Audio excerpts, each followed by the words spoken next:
Perfect. So, You're going to have to walk me through, though. left on left. And Left on left. Am I the right one? That's the one. Okay, all right, sweet. And get that in nice and close. Nice and close. What does old Rogan say? Have to better fist in front of your face. Man, Jusy. So, the eyes behind Misfits, are you? Oh, you could say something like that. Just make a couple of things from here to there. Yeah. And so me working with Jack, he's got you'll notice he's got the passion, and he's got the froth, and I try to capture that. Yeah. Man, so, what does a brief look like from Jack? A brief? Yeah. Well, it's more driven by emotion than everything. Sort of along the line, we did it once, and then he's just like, oh yeah, we'll do that again. We'll pretty much do that again. A brief. He'll come in full of emotion, just being like, I want you to capture, more sounds and emotions, but it's like, I understand him. That's the same sort of thing with most clients. They come with emotion, and I'm just trying to be like, oh, I can read that. Yeah. I can read that, yeah. Special talent. So I asked him, like, what does the cutting room floor look like? And that's where your name came up. Like, got this dude who's an absolute legend, Jussy. Good guy. And, he puts it together. So what does the cutting room floor look like when you've got all these weird angles that come in from upside down and round, and then you got the drones? Well, I guess for me, it kind of, for every video, it starts at the music. That was the first inspired me. Like, I'll listen to, I'll go through my Spotify or even dig deeper into the SoundCloud and just find something that captures the emotion that they're trying to get. And then, I'll listen to that over and over. And then, I don't know, it just visually comes to mind. Like, whenever I listen to a song, if I close my eyes, I see it visually. I see it, I've never, I don't know, I started getting these dreams when I was 16, just midday dreams of listening to songs and then seeing the cuts come together one after the other, spinning and transition, sort of that. So starts the music, and then I just go bit by bit. I'll listen to maybe 3 seconds of a certain part that has some weird or an up or a down or something like that, and I'll be like, I'm just going to focus on this. And then once it's done, move on to the next. I don't really have a storyboard. I haven't really been taught. I'm all self-taught, so I'm not. I need professional help. I need professional help. You and me both, man. As I said, I'm proficient at being with all the gear and no idea. Put that on a shirt, bro. I'm sure it is. Yeah, absolutely. It's especially in the hunting world, it's very common. All the gear and no idea. Yeah, sure. Yeah, so you're a bit of a hunter, yeah.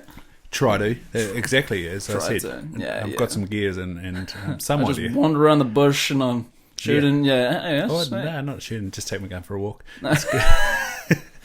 Keep it on a leash, bro. Yeah, those things are dangerous, bro. Yeah. And the nudity. So when did you start getting into hunting? So I'm from Southland and it's grew up around it. But old man let us fire a 22 at a tree, I think about, I don't know, maybe 10 or so. And you were hooked. Nah. I was like, that's cool. Yeah. And that was in the mighty Piano Flat, so that's northern Southland, which is actually really good deer hunting, except for when he grew up there, which was the late 70s, and so all the deer were being taken off the hill and chucked on farms. Oh, true. So that's why I asked my old man, I was like, why did you never go hunting? He's like, well, there weren't any deer. There's nothing to shoot. Whereas my grandpa went to the same area, same farm, relations of theirs. Yeah, they just lots of yarns of just walking up 20 metres into the bush and finding a mob of deer and taking one. I was like, that sounds cooler. Yeah, that does sound a lot cooler. But yeah, so I was a keen sportsman, had the dream of being an optometrist, so tried to focus on school. The dream of being an optometrist. Yeah. Man, oh shit. So how did that inspiration come to light? 12 years old, saw my brother get his eyes tested and I was like, yeah, I'll do that. Yo. Yeah, and so that was good. So, I mean, I knew that I had to be good at school. And I was also, from 8 years old, wanted to be an Olympian. So, any sport. It's a good thing about Invercargill, it's kind of like Hawke's Bay, where you're not quite 5 minutes from everywhere in Hawke's Bay, but... I get what you mean. Everything's in arm's reach sort of thing. Yeah, so, some days I'd have, training at football at school. Then I'd go to a club, or would have like volleyball. And, Just one after the other, go right? to the swimming pool. Throughout the seasons, changing each sport. Yeah, no, I know that buzz. And like playing good level football, so you train in summer as well. So I think like Friday nights, that'd be chaos. It'd be like go to the pool, coach some kids water polo, ref the odd game, go down to the football park, train for an hour and a half, come back, coach some swimming, ref some water polo, get some dinner in there somewhere, and then play a game or two. And it'd be like 9:30 at night, which is perfect when you're a teenage boy because you don't want to go to sleep. Oh yeah. Like got to keep active. I'm just trying to guess because I was a bit of football. That was my sport as a young adult as well. I'm just trying to guess your position. What do you reckon? Bit of a tall guy. I got a strong build. I could see it at the back, but I don't know. You look like you could be agile, so maybe at the even a striker maybe. Yeah. So we used to play. What was it? 4-5-1. Yeah, that's right. Oh, yo. Yeah, don't tell me you were centre. Were you centre? No, I was the one. So it's the stupidest striker ever because you play the whole game with your back to the goal. Yeah. Just watching the game unfold. Yeah, and so I think probably best goal I ever scored was 4-5-1. Yeah. 4-5-1. We're playing mainland. In the mighty Timaru. We'd forgotten our kit, so we had to borrow some kit off the previous game. So we're playing in stank kit against Canterbury, which of course we hated. Yeah. They're the neighbours. Took the ball off the left back, and goalie was out and just chipped it and it ran down the back of the net. It took a while for everyone to figure out whether it actually went in or not because it ran down the back of the net and then bounced in the goal, and I was like, shit, that's it. Shit, yeah. Did you have a celebration? Did you have like an iconic celebration? No, that one was just pure surprise. Pure surprise. Oh, yeah. No, that's fair. It's always good to get a youth league scalp over mainland. In a chip, that's just like a big ball slap to the keeper, right? Just like seeing it sail over. No, 100%. Did you play for mainland? Me? Yeah. What did I play? I did play in Christchurch. It was like a new club, like I cannot remember, but used to play. It was weird. So I just started playing on the right wing because I was just like fast. But the thing is that I was really loud. I was really so. What happened is my coach took advantage of that, and he's like, because I'm not like when I was a kid and when I was a young teen, like I was short. Yeah. I was real short. Like I was not a stocky guy, but I was real loud. So he chucked me in centre B, and I just would be like, "Come, tuck it in, bring it out!" Just shouting all the way through to their keeper could have heard me. Yeah, it was fun though. I mean, you get to bully people essentially, move up, move back, all that kind of stuff. But yeah, that pace on the centre back when that silly striker tried to get through and then just chop his legs. Just axe him at halfway. Give away the free kick. Absolutely. Yeah, it's all part of the plan. Absolutely. Okay. Yeah, I must have had a similar coach in junior football, because I was a loud, confident wee kid. And yeah, you can play at the back. So I was like, but I want to be David Beckham's model. I want to be a midfield man. I don't want to be a back. Yeah, 100%. Yeah, that is the... I want to take corners and free kicks. Absolutely. I wonder what, if people, want... the majority of people that start off with keepers wanted to be keepers and then they just grew into it, or they were just chucked in the back you're the okay football player, you're going to go in the back in the keeper, because I remember that was futsal, nobody wanted to be the fucking keeper. That's just such a terrible. Yeah, both my brothers ended up goalkeeper. I don't know what the story was with my older brother. I think he's just a bit, I don't know, maybe he channeled his aggression in that way, but I think my younger brother, he won't mind me saying this.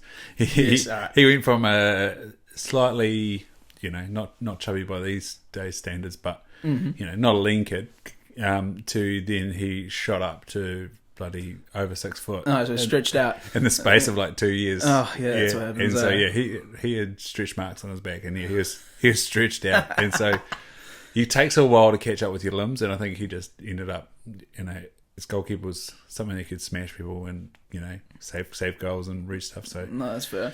Yeah, we had a yarn on here. We both came up to a federation tournament in Hawke's Bay, and he had a blinder against Costa Barbarossa, I think, the capital team. I think they still lost 9-1, but would have been heaps worse. Oh, that's the subtle. I remember watching. It was Brazil versus Germany, I'm pretty sure. Yeah. When Brazil just got their ass handed to them at home as well. And I remember there was like one thing that really hit me. I never really understood what it meant, but until I guess like later in life. But he was like, if you come home after getting like beaten on like a top level football game, like more than 5 or 6, and you're down by that point, it's hard to come home to your family, like, and look them in the eye and be like, yeah, I'm representing like, you know, my city or my even nation. And it's like, how can you walk away from that, especially like birth of football, you know, or not birth, but home of football in like Brazil, and just getting like the Germans just are handing your ass to. That would be so hard. There must be a diehard Kiwi football fan out there making TikToks, because something came out the other day that was like, you know, who was the only team to be unbeaten at the South African World Cup? Oh, New Zealand. New Zealand. Yeah, that's right. Champions. Yeah. Not really. Italy, kiss our asses. Yeah.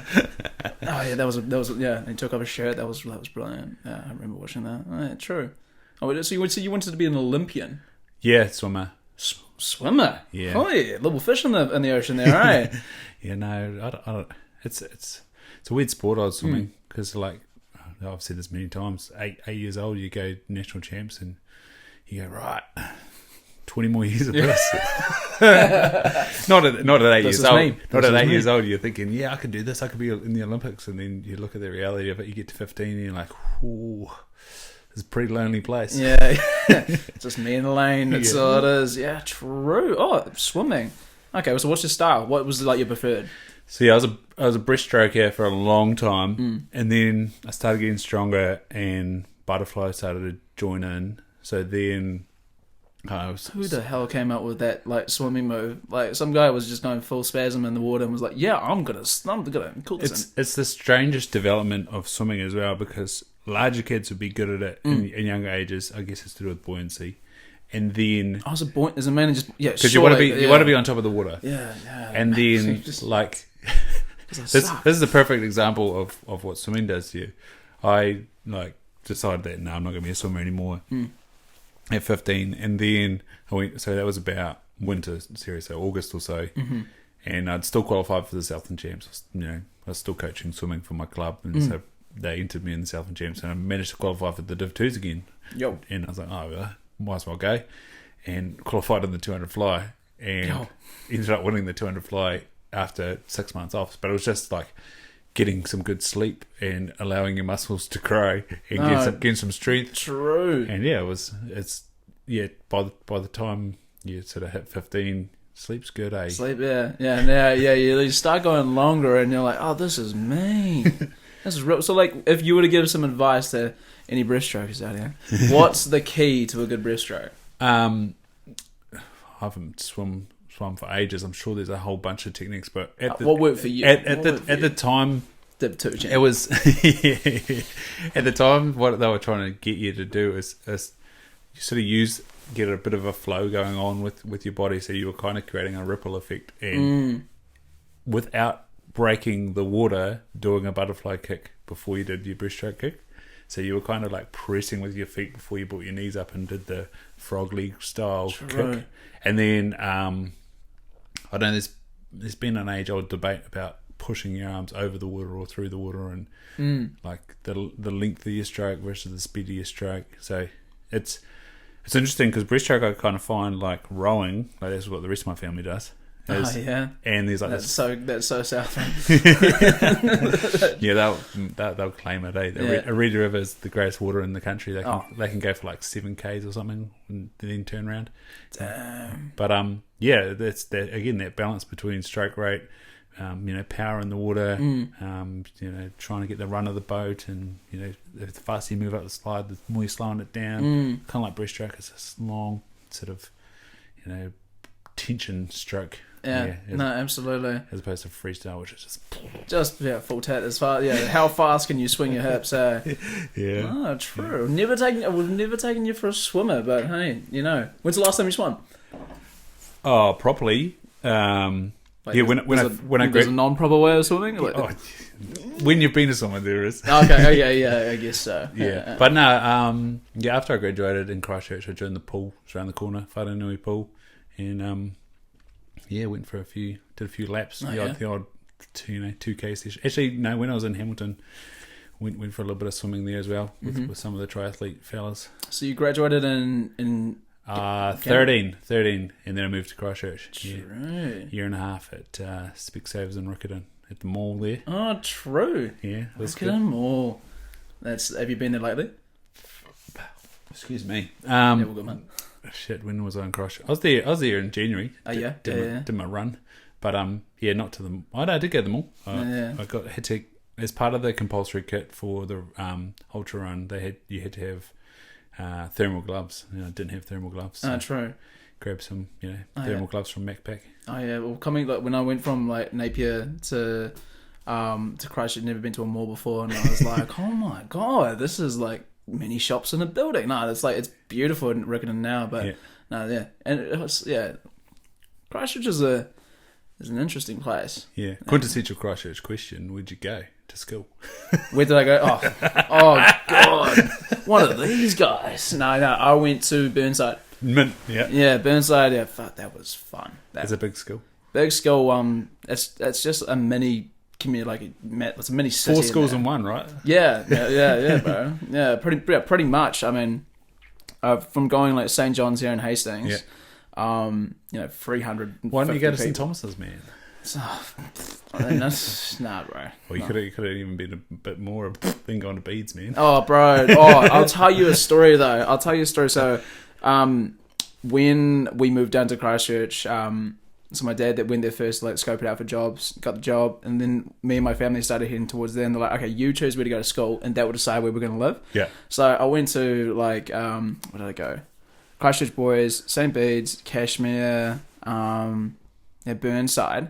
And when I went to, it was interesting, when I went to Bede's, went to see the deputy head principal, and walked in there, like this guy's like, look at this, like, he's looking like he's got a carrot on his ass, but to be honest, like, bless his soul, I mean, but anyhow, I go on with my dad, and he asks me, like, 3 questions, like, nothing really related to my schooling or anything like that, and then turns to my dad, and then just gives him, like, a job interview, essentially, just, like, asking him about, like, how much do you earn, what's your job, and I, like, yo, what's your job and shit like that, and me and my dad, like, kind of just have, like, a language where you, like, look at each other, and you speak 1,000 words, and I was just like, what the fuck is this?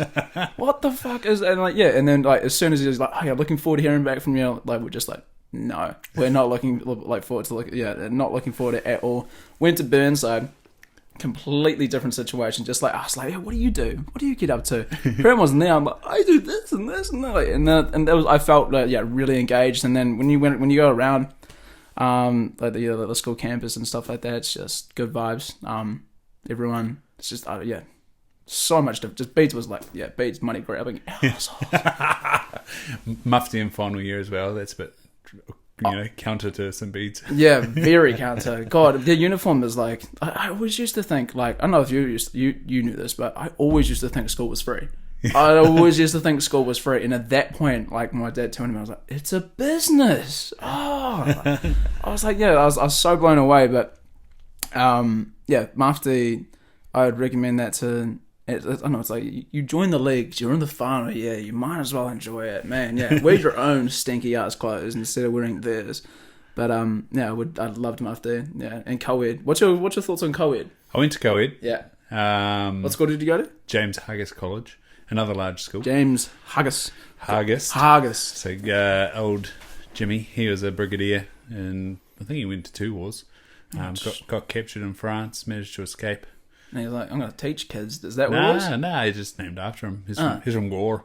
Did a little bit of controversy about his capture, but that's the story. And how was your school? Pretty good. Yeah. Do well? Yeah. Well, obviously. Managed to go to uni. Deputy head boy. That sort of vibe. Oh shit, yeah, bro. I don't know whether there was anything to do with my old man used to teach there, but yeah. Oh yeah. So I felt like I've been going to the place since I was little, so I felt pretty comfortable being in the school. They probably rubbed the odd person up the wrong way, because I came from like full primary, small Catholic primary school. Yeah, same. I was like the only person from my school that went to this school, and oh no, lone soldier, eh? But then I like kind of knew a whole bunch of people from all the sports I've been involved in. True. And just walked around like I kind of owned the place because I knew where I was going. A big going there my whole life, and true. Probably as high school goes. Do you ever wish you could go back to like old high school times? Shit no. He's one of those ones. No, shit, yeah. In the past, I've done that. Yeah, fair enough. Been there, done that. Eh? Yeah. Okay. There's you do things a little bit differently. You'd make some better decisions. That's sure. Would you though? That's exactly the question. Yeah. Would you? Yeah, I mean, because that's who you are now. Because of those dumb decisions, those errors of your ways. Would you be willing to like give us a good like high school story? Oh, shit! You shouldn't have been doing. I'll do one, and then you. I've got Go on. a good one, and I sort of I was telling you about the guy that inspired this podcast, Dan Doty, and so that sort of spawned a whole bunch of guys that were doing men's work and talking about men's work and stuff. And Chris Lee Wilson, who I managed to interview about episode 90, he's got this story about how he was a cyclist and like felt really sort of egotistical a little bit and macho, but he just like wanted to hang with his mates, and when he met a new bunch of guys, he'd like feel weird about giving his mates a hug and stuff. And that's what's cool now, is like you can give your mates a hug and nobody goes, oh, you gay or faggot and stuff like that. yeah, right. But it bloody, as I said, rubbed up people the wrong way. This guy that I was originally friends with on the first few days of school, him and his mates just turned on me, and then so all the time they was like, "Sup, gay?" And I was just like, "What are you up to?" And so I reckon that made me overcompensate big time. But yeah, we were playing rugby league out in the backfield, and he tackled me and said that to me. So I just like got up, played the ball, and just socked him in the face. Oh, yo! and that was the end of that. So again, that's like one of those ones like probably shouldn't have done that. But no, but you in that situation, it worked out all right. But yeah, that's the sort of dumb stuff you do, and like I said, overcompensating for that. You try to be the man. To be the man. Well, that's the thing. Get all the girls, and no, you don't. It's such backwards thinking, eh? It's such back. Like, you go into like it's at least in Burnside when it was a massive, like because it was a huge school.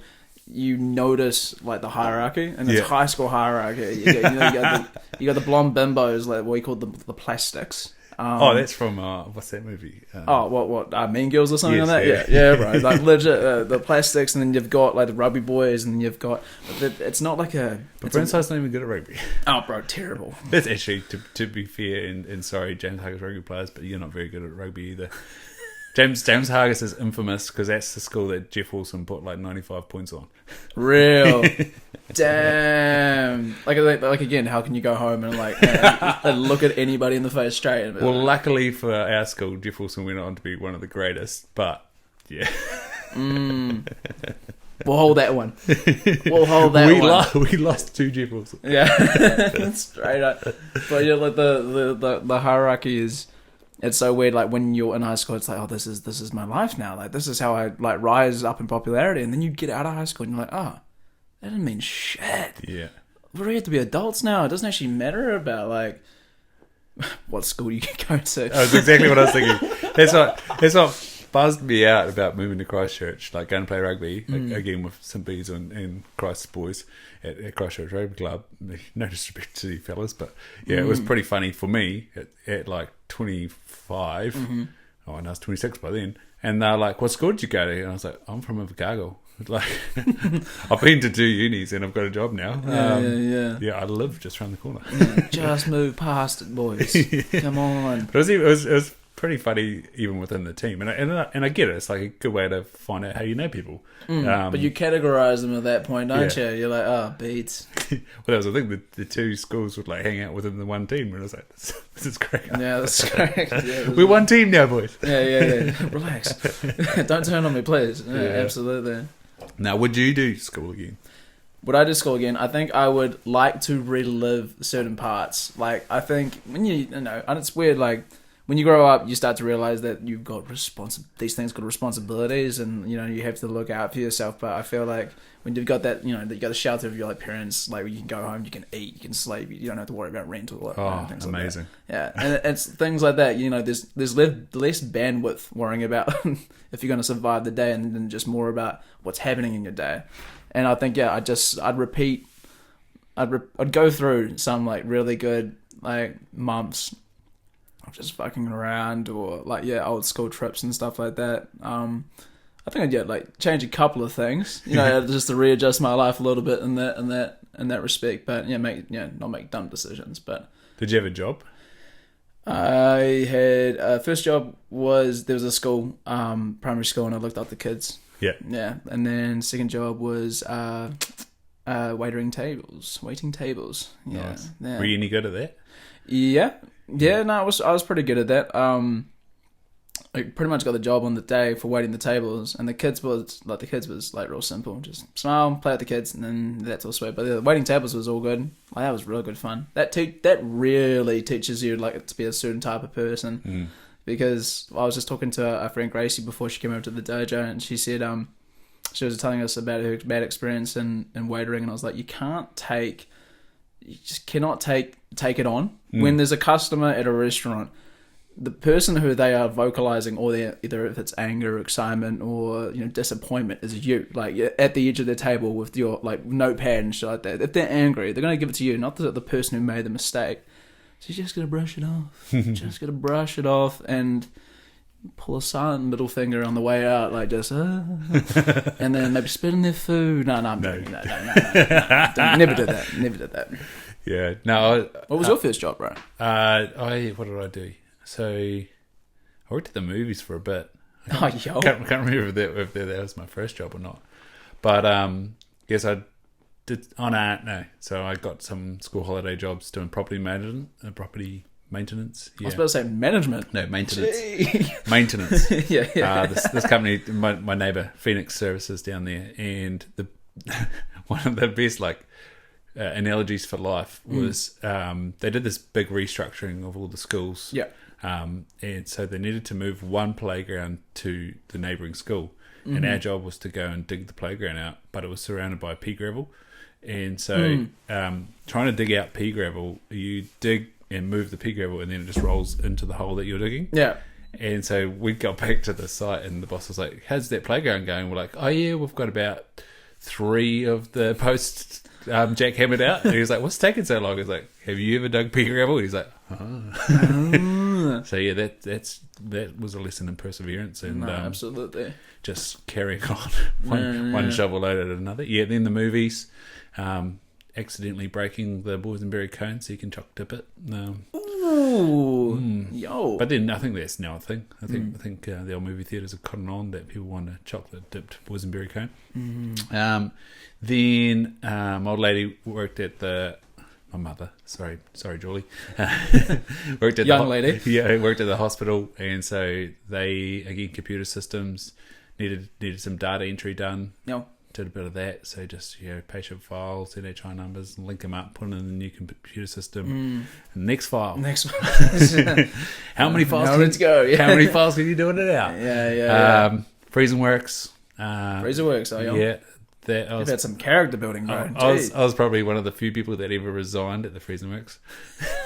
Gave them 2 weeks' notice. They're kind of like, "Oh yeah, we don't usually get that." I went from working the boning Lloyd machine, which was awesome, to out the back in the freezer just stacking boxes. I was like, damn it, shouldn't have resigned. I should have just left like everybody else does. Well, you left in style, bro. Yeah. You left in style. It's like, I thought you were going to say like everybody stays at the meat works, or that you either leaving the day or you're there forever. Yeah, you're part of the meat on the walls, man. Like, yeah. Invercargill University. Yeah. Well, it used to be the Matoda University, but I don't know if that's still running. Is it Invercargill or something institute? Yeah, that's the one. That is free? Basically, yeah. First Polytech to do that. Is it just free education? I think so. I've never done a course there, but yeah, lots of free courses. You might have to. They're really trying to get people down there, aren't they? Oh yeah, it's Invercargill's set up it's got the widest. That was obviously for trams back in the day, but these gigantic 2-lane streets through town, unnecessary but kind of cool. And it's been 50,000 people forever, and constant. There's all these initiatives always for growing Invercargill and Southland, and still stays at 50,000, which is good. Yeah, no, that's fair. Yeah, which is the bummer if the smelter closes, because that does support a lot of people. Yeah, true. And that'll create a vacuum, but Oh well, that's life. yeah. When it happens, it happens. But yeah, no, that is life, I guess. Because what did they smell over there? Aluminium. Yeah. Yeah. So I've worked there too. That's my dad was.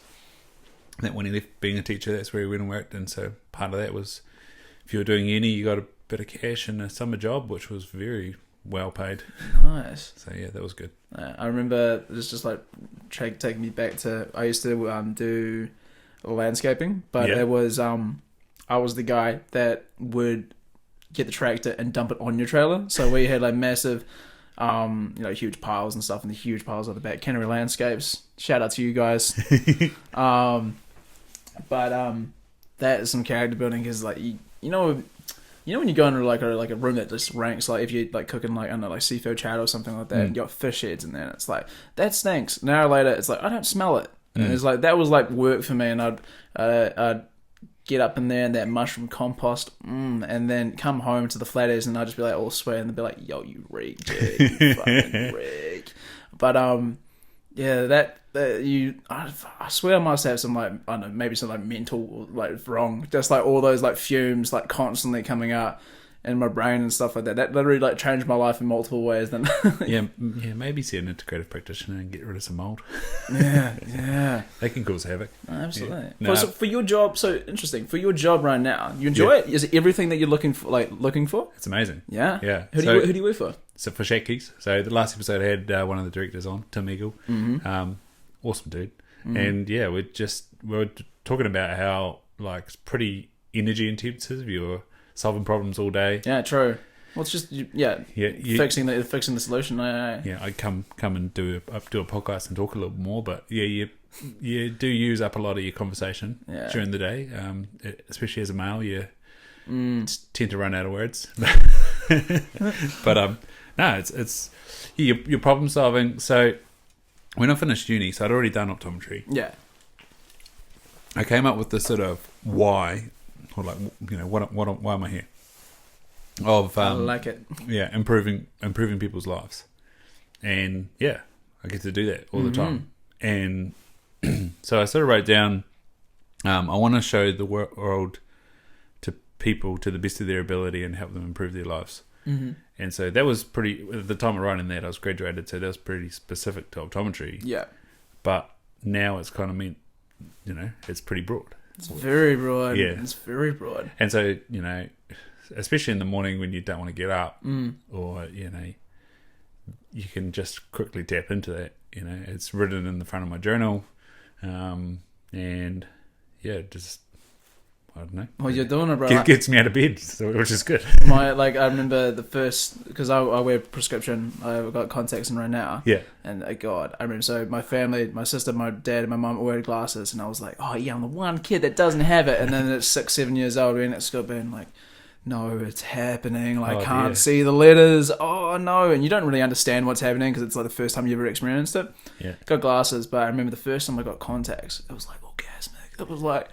Because do you wear prescription at all? I did. So I was luckily later. So I only got out to 175-ish. And then, had laser at the end of uni. And, you got laser. And then I slipped back a little bit over the sort of 4 or 5 years. And then, during COVID, came back. So damn. Stoked. Yeah. Oh, that's mean. Got zero sweet-ass vision. That's mean. How bad did you get?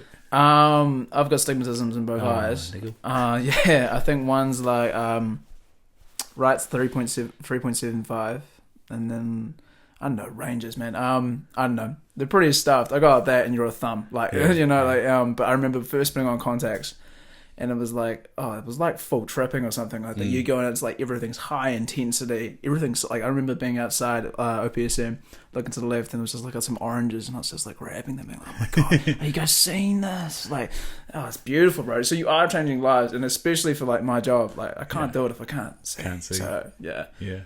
No, it's you said 375 would hopefully be able to make that way less now.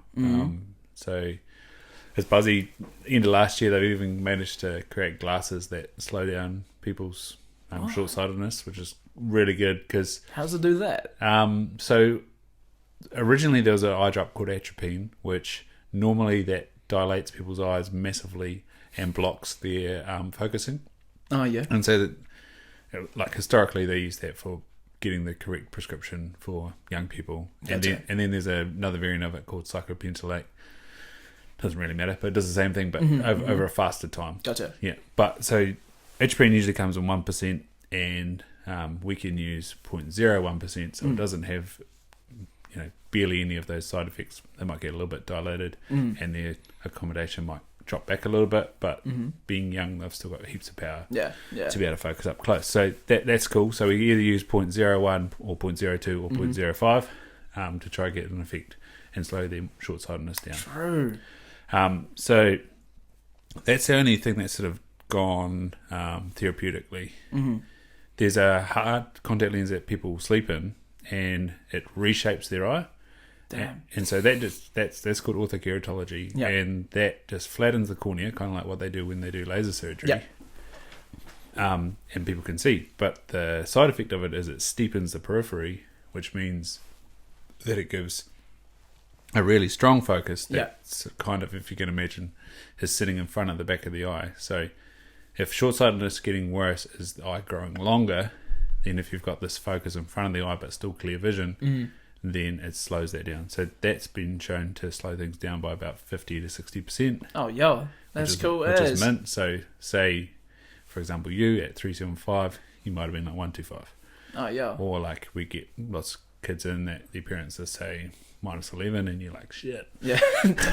Isn't negative 10, like it was like 10 blind? No, it's just the focal length. Oh, yeah, okay. So it can cause blindness. Yeah.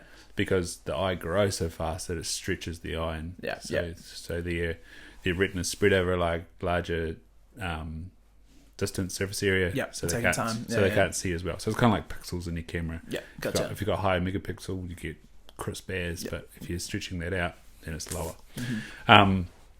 So yeah, there's that hard lens, and then so they've made a soft lens that does the same thing. It just has concentric rings, so center ring or disc that gives you the good focus. Is it me? Yeah, I think. Oh yeah, I'll definitely stop that, my bro. I'll definitely start with that. You're good. And we're gonna go on silent, and then you continue. Yeah. So yeah, center ring, then another ring, a center disc, then another ring that's that higher focus, another ring that's the normal focus, and then another ring that's the higher focus. So that does the same thing, 50 to 60%, works on the same principles. And then we sort of wondered about like increasing the reading power for people so they didn't overfocus and or have lazy focus, and that maybe gives about 20%, which is not really much. I had a young fella that I put in one of those lenses 2 years when I first started, and then I saw him just gone, and he hadn't progressed. I was like, man, so it does work. Oh, yeah. So do you see your side in being more in the development side of things? Like, is that something you want to pursue in, or do you want to? No, that comes to us. That comes to us. But yeah, now they've made this lens that again has the center disc, and then around it has these little, they're called lenslets, so little blurry lenses, and it again like 50 to 60% reduction. So that's sick.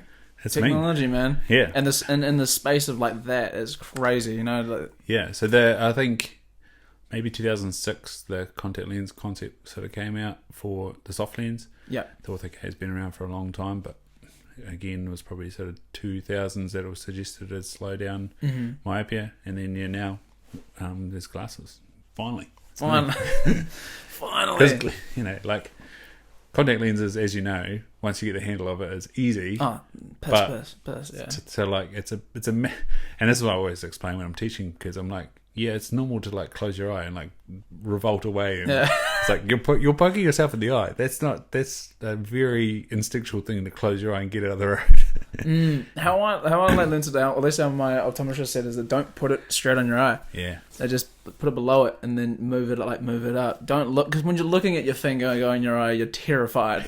Nothing is supposed to be touching your eye. So even just the thought of it, even like getting onto it, is the most awful feeling. And like, when you got mates that are like, they need like some solution to clear out shit in their eye, and you're like, easy, I'll just spurt that certain rate, that's fine as. But like I used to, like for Zonny, I remember he had something in his eye. I'm like, bro, just relax, look to the side, and I'm gonna just get some stuff. And then you look at their eye, go like full spaz, and it's like, bro, just relax, man, just relax. But yeah, all the little tricks and stuff like that. But I had so many like experiences like, you'll take out that one, put it on there, and then take it out, and then you think that you've like scraped it into your thing, but it's still on your finger, or that it's like on the cap and stuff like that, and you come back in the next morning, crusty, very crusty. You're like, damn, yeah, soak, yeah. Great conversation on there on soaky apples, 100%.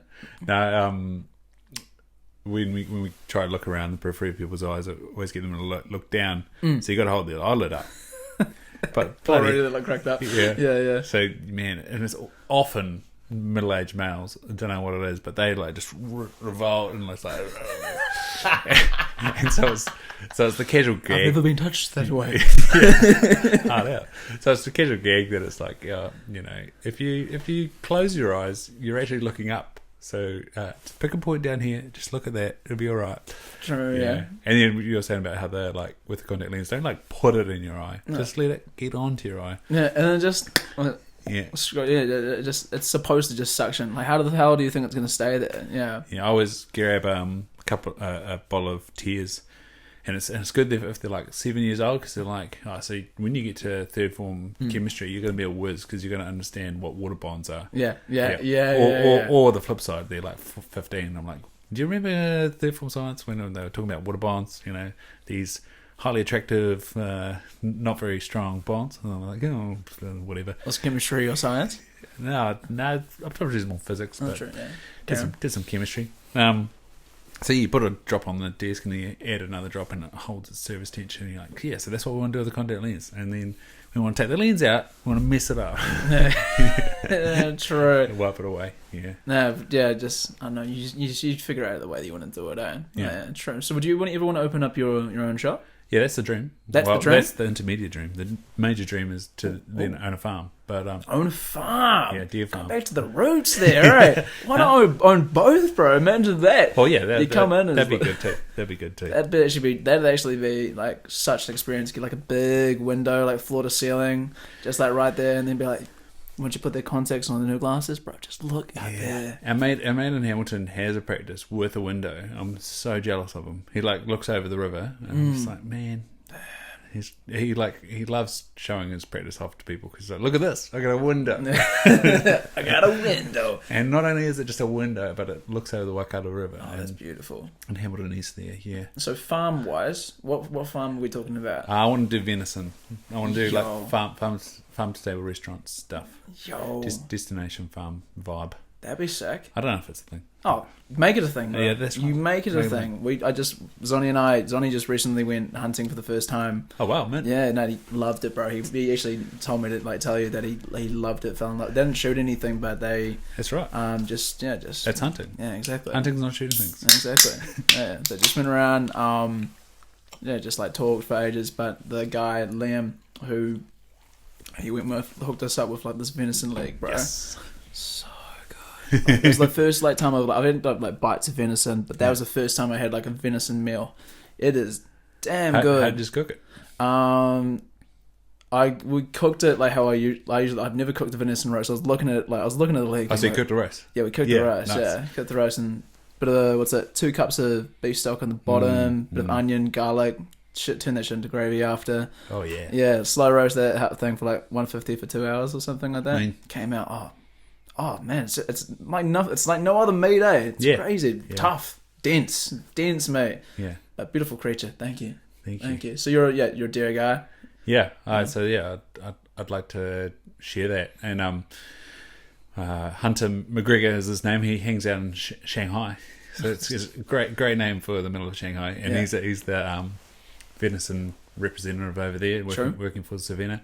He messaged me the other day, and there's going to be coming up, no official date yet, but International Venison Barbecuing Day. Yo. And so, excuse me, part of the challenge with venison is that most of the cuts go to the German game market, so that's like prime cuts, so really nice staking. So we ship that stuff over. Yeah. So at the moment, it's not going too good.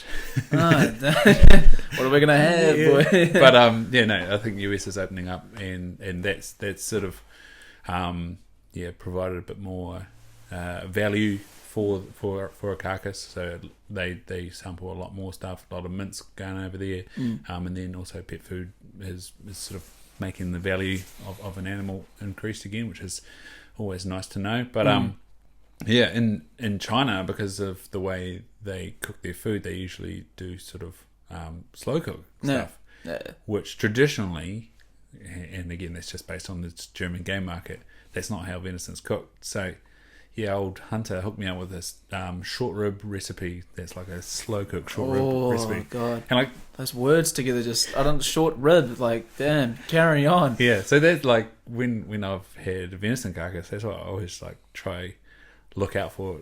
When I butcher it, I just generally do like big prime cuts of like leg and stuff, and then slow cook them like you've done. But yeah, like I've done brisket, and yeah, but I need to get a saw and try to do sort of some slow ribs, and he's got me the short rib recipe. So yeah, you're gonna have to get that a go, bro. Yeah, on this International Venison Barbecue Day, I might have to fire something up, eh? Fire something up, get a Traeger or something. Dude, I shot after event like movie film for Urban Barbecue. The one that was in McLean Park. Were you there for that at all? No, bro. Just like barbecue filled people, just people who are passionate about barbecue. Slow cooked meats. Yeah, slow cooked meats. And I mean, they came to like play, like like Buddy's Barbecue there, like Traeger. Oh god, I'm not good with barbecue brands, but they were like everybody was there, and Green Egg was that there? Maybe. And they just every single like tent was like making their own, so like their own barbecue, like had little like steaks and stuff like that, fresh like free range, and just grass fed gold fed like beef and stuff like that. It was so good. What's the tune for this movie? Oh, that's just like some like American rock sort of like. So I've got Bangarang in my Black Betty, sorry. Well, but that might be because you said that. Black Betty. Whoa, Black Betty, Bangarang. Yeah. It's a bit. Oh yeah, I wish like it's a bit of a weird one with, because I've made a lot of things with like copyrighted music. Yeah. Which I've never been hit up for. Like, for example, for Jax, like, everything I make for Misfits is all copyrighted. Yeah. So, like, as soon as you check that up on YouTube, ching, that's ours. But it's a bit of a weird one. I think that most companies... Oh, no. I say this. What happens there? Do they... If that video gets enough views, does the artist get paid? So, there's a couple of systems that are set up. So, with Facebook and Instagram, a lot of the labels have made deals with them that if their music gets picked up basically on a video or some sort of audio, that the person will receive some sort of equity from it, some sort of like Facebook will pay for it to be on their platform sort of thing. But that's surely got to be based on views still though, right? Well, that's the thing, like, yeah, you might get a video that gets like 10 and then like there's no point of it like getting hit up. But because I made a Movember video, and I put Homebrew's Everybody on it. Yeah, because that's kind of like about like men not really talking. Yeah. Bless Homebrew though. Yeah, and yeah, they got copyrighted. I'm like, I don't care. That's cool, but you can still put it back up. That's the thing. Some of them are like, oh, did you get fully taken down? No, it's still there. Yeah, but it's just flagged. It's flagged. Yeah. Then I think it's only got like 2,000 views, so it doesn't matter. Yeah, don't worry about it, man. No one's making money till you got 10,000 at least. And that's like 10 cents. Yeah. It's true. You made 10 cents. Yeah. Well, that's the career, bro. Oh, damn, it's a hard. That's what Macklemore is, isn't it? I only got 10 cents. Yeah. Talking about he made a career. Damn. Yeah, I don't know what it's like with copyright with Instagram and Facebook. It's a bit of a weird one. Yeah, I've got lots of tunes off yours and Jack's videos. I'm always like, what's that song? Oh, yo, man, heaps of people. Yeah, Flume was the last one when he was in that jet boat.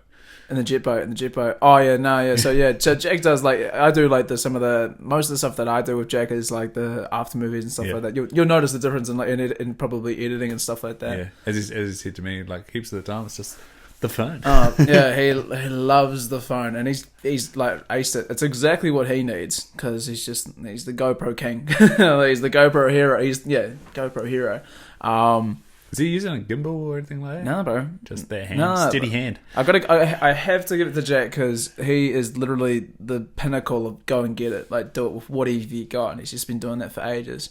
Like, it's quite funny, and I'll rip him out here, but it's because I've been doing cameras for like a little bit, learning myself. But like when I asked him to like walk me through this process of what he uses like for his camera, and he chucked it into auto, which is like you set your auto settings, and that's like I was like, because I'm shooting like manual settings, so that means you like set the your parameters for whatever you're doing, and I was like, Jack, you've been doing this how long? And he's like, oh yeah, a couple of years now. I'm like, you've never tried like manual settings, or like, do you know like what shutter speed and all that kind of stuff is? And he's like, no, it just works. Yeah, it just works. And I'm like, inside I'm like, there's a little bit of, like a little stab to the chest. Like, yeah, it does. Yeah, it does.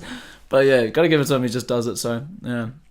I will always just try to push myself to like keep learning stuff. So I barely know cameras even still, but yeah. So how's that go? Like you said with contact lenses, do it your own way. But like, how's your way been?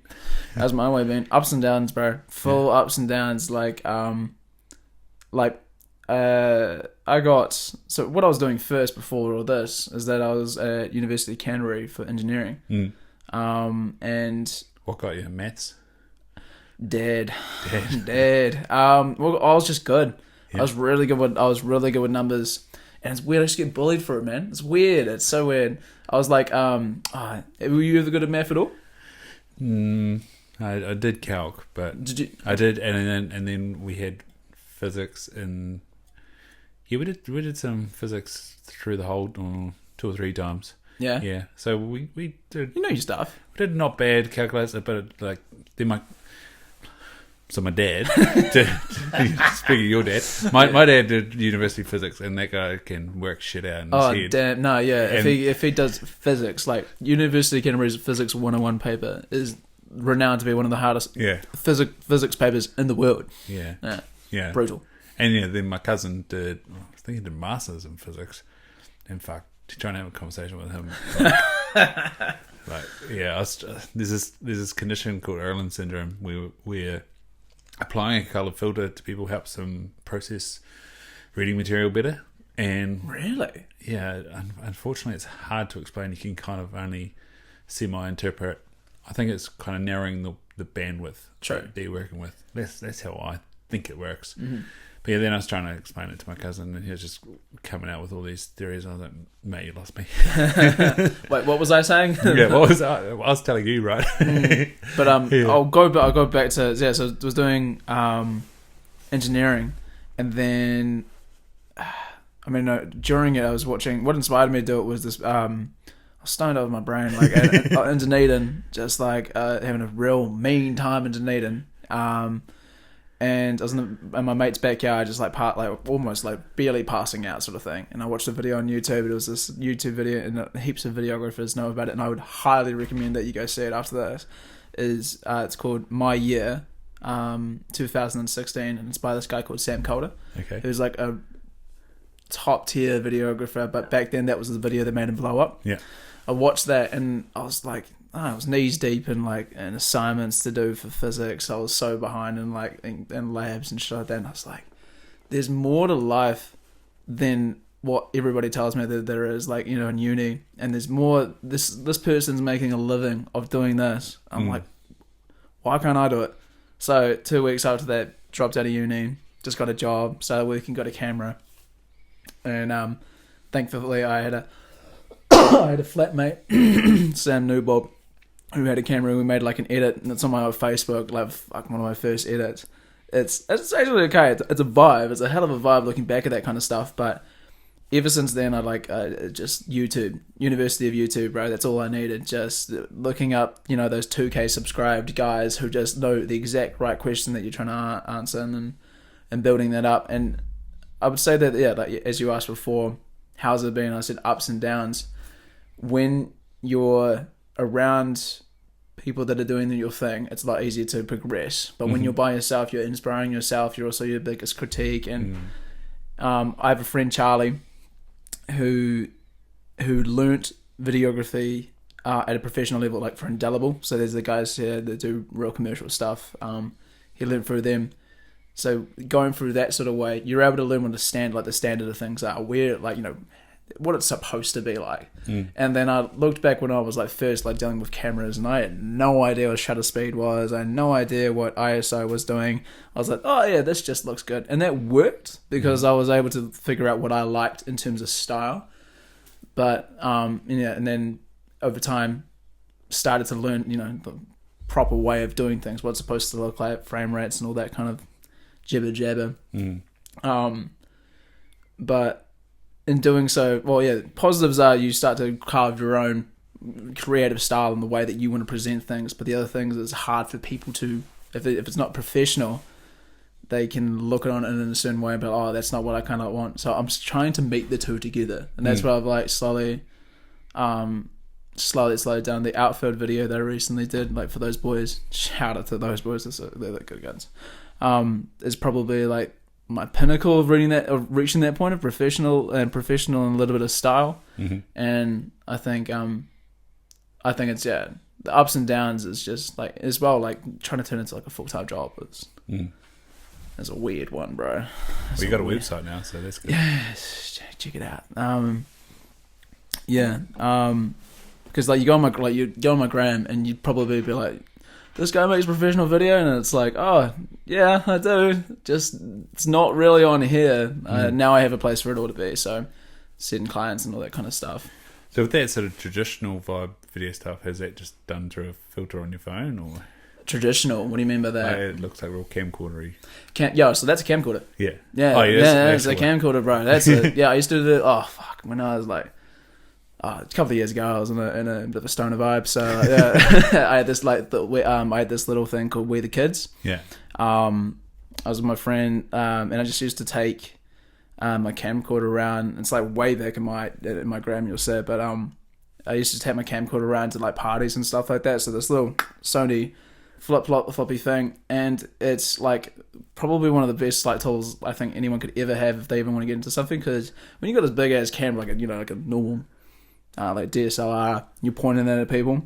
People are intimidated by that. If you've got like this little toy thing, people are like, yeah, like, you know, they're asked and shit like that. They want to get involved. They'll see a camera, and you'll have a camera, and that's funny. When you see a camera, you're almost like, do I act silly? Do I act normally like myself? And most people are like, nah, I'm gonna do something silly or say something silly.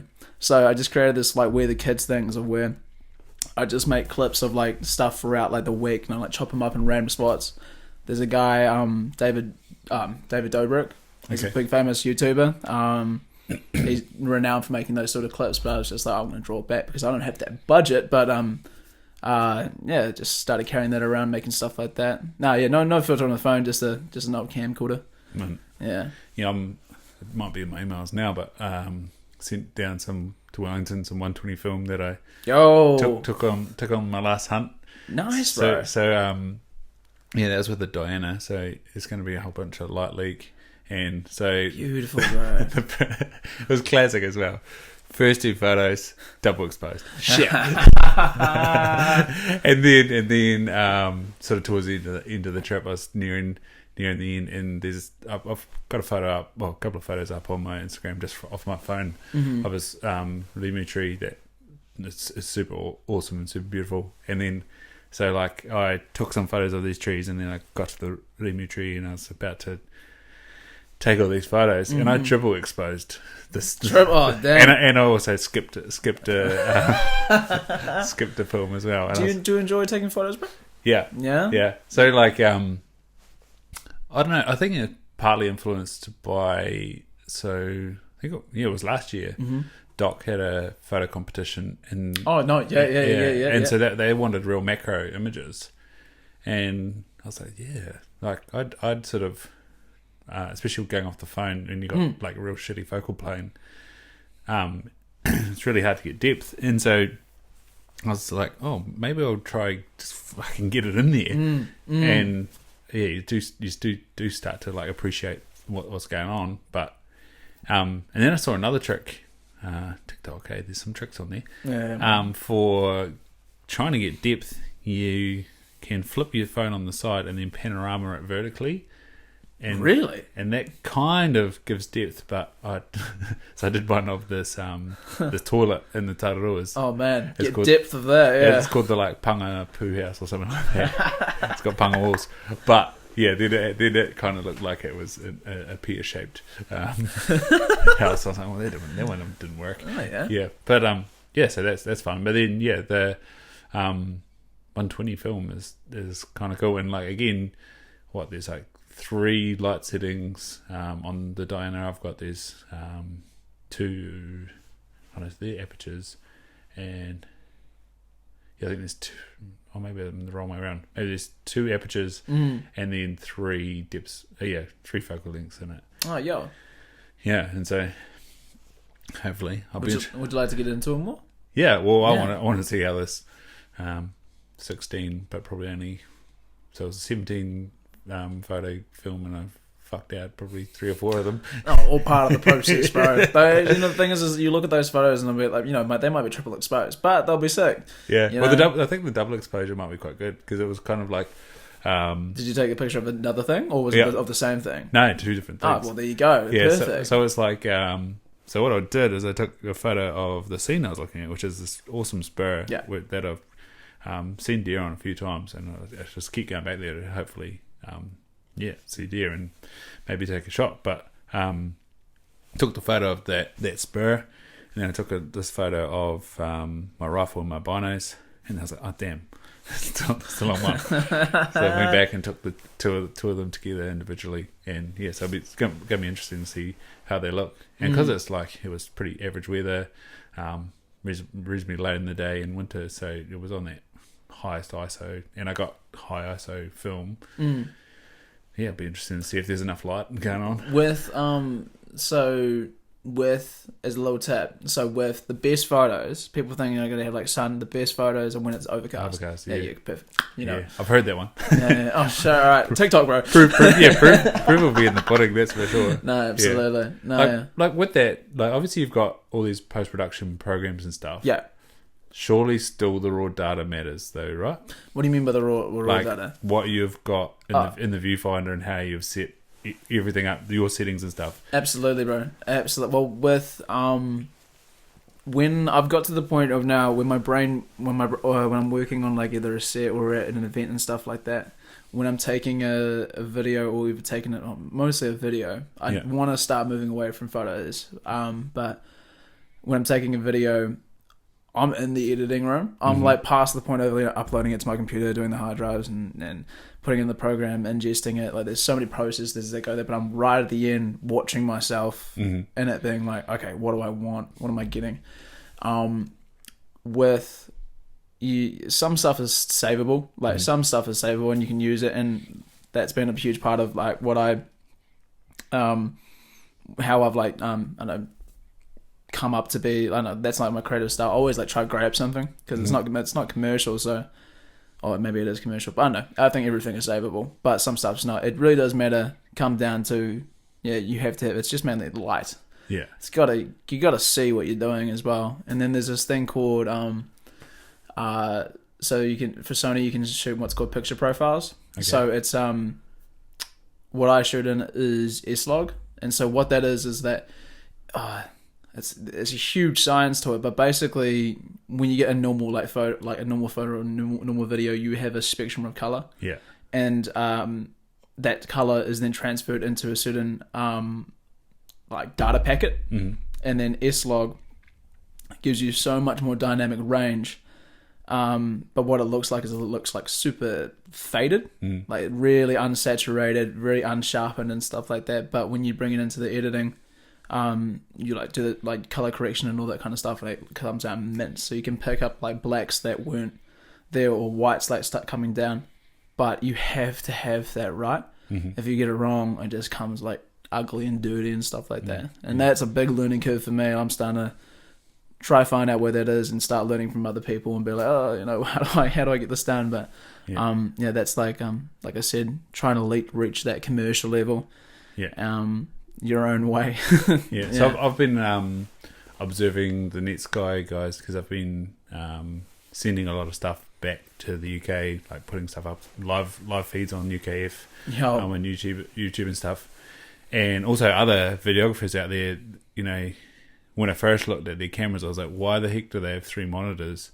And then now I've seen that they've got like a blue and yellow monitor, they've got a black and white monitor, and then they've got main color. So what are those sort of shades and things providing them? Well, one might be false color. So one of them is like false color. So it's basically a way of showing light in a color spectrum. Yeah. So you've got like this is the thing. Like I like learn what I need to, but if I should like delve into more of these things. If it's like. So if there's like 3 different screens, like it's just probably it's getting light right. Yeah. It's finding and getting right light, and especially like if it's Netscape and stuff like that, when it's dark, laser lights, you've got to get that right. Because you can easily underexpose, but you can also easily overexpose. So those screens, like one of them will probably be false color, which is displaying light in a color spectrum, so you can figure out how much you need to expose. Because basically, they just need the skin of him, and then you can see the shadows of the people in the background. That's not the biggest thing. Yeah. Those boys like who shot Netscape and stuff like that. Matt Cloud did something for him.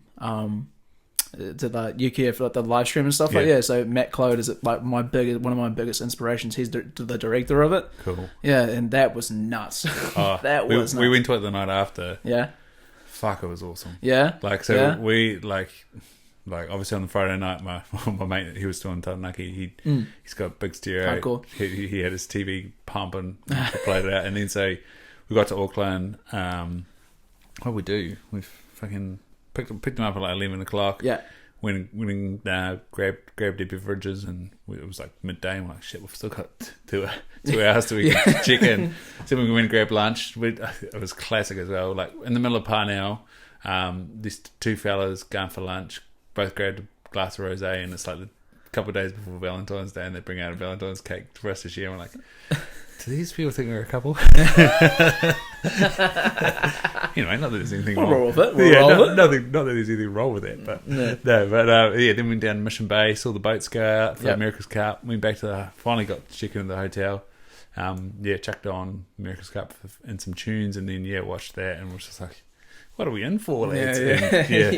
True. It was different, but man, the lights was just outrageous. All part of it, bro. Yeah, couldn't hear for 3 days. It was fantastic. Yeah, absolutely. Still ringing, Still got that ring. I get that all the time after gigs and that. Gotta look after that. Get some AirPods. The first time I ever did it was me. Yeah. Well, I meant to take earplugs to Wilkinson, but didn't get there. But for some, it must have been the outdoor vibe. No, bro, if you're at a gig and you're like, if you paid for a gig, I want my ears to be blown. I want, like, what are you paying there for, like, some, light dancey shit? No, I want my brain being, like, boiled, man, 100%. No, Wilkinson was good. It was very good, yeah. No, absolutely. Yeah, no, it's, like, all part of them. Like, doing events more and more, with Madcap Boys and stuff like that, they do events here. It's, like... There's so much that goes into an event, but for me, it's like it's been really interesting being able to look back at what looks good on camera, but also just like the experience of what they're viewing. It's a weird experience, bro. Again, is there a brief going on there, or just catch the vibe, mate? Well, they kind of like, I think at this point they kind of like trust me to be able to take the direction of what's needed. Yeah. Most of it, and I have to bless them for that as well, because I'm able to express myself in the way that I like. It's not the videos they get for like outfit and stuff like that is not like what people would like. The last one, completely different. So they're kind of like, get the vibe, get the vibe, get the people, get the food, and I'm like, okay, and I'll just get in my own way. But it's an odd experience being next to an art, like being on stage, like they're all watching you, and it's like, to me it's just like, I was like, it's mean, it's a job, it's like it's an odd experience, like if being up there with like Shapeshifter and stuff like that, and then they come behind and they're all just like smoking a J and just like sitting there with the camera like, yo, what's up, and they're like, oh yo, just like your normal like cuzzy bros, and And then you've got like you look on the other side of the barriers and you've just got cooked cans like and girls, man, just like fully like loving it, and it's such a barrier. I don't know. It's an awesome experience. Best job I've ever had for sure. Yeah. But yeah, capture the vibe. That's pretty much the brief. Yeah. So like when you chuck the drone up over a crowd, must see some crazy shit going on. Oh, bro, yeah. I don't own a drone. I'm like I get other people to do that. But I have a friend, Patrick. Oh God, I hope he listens to this. So he went to Nest Fest 2 years ago. They hired him to do some footage. Yeah. And he flew it into the crowd. He fully flew it straight into some girl's face and like sliced it. Yeah, and so yeah, not good. He got into the top of the crowd, facing into the main stage, and then just I don't know what happened. Pressure systems, man. Yeah, absolutely. He basically told me, he's like, oh, I got because he was supposed to thrust backwards and up, so go backwards and up, and he went down and backwards and just went full smack bang into some girl, and he went to go find the drone, and they just like kind of like carried it out like a when they crowd surfing, just crowd surfed it out, and then he ran away.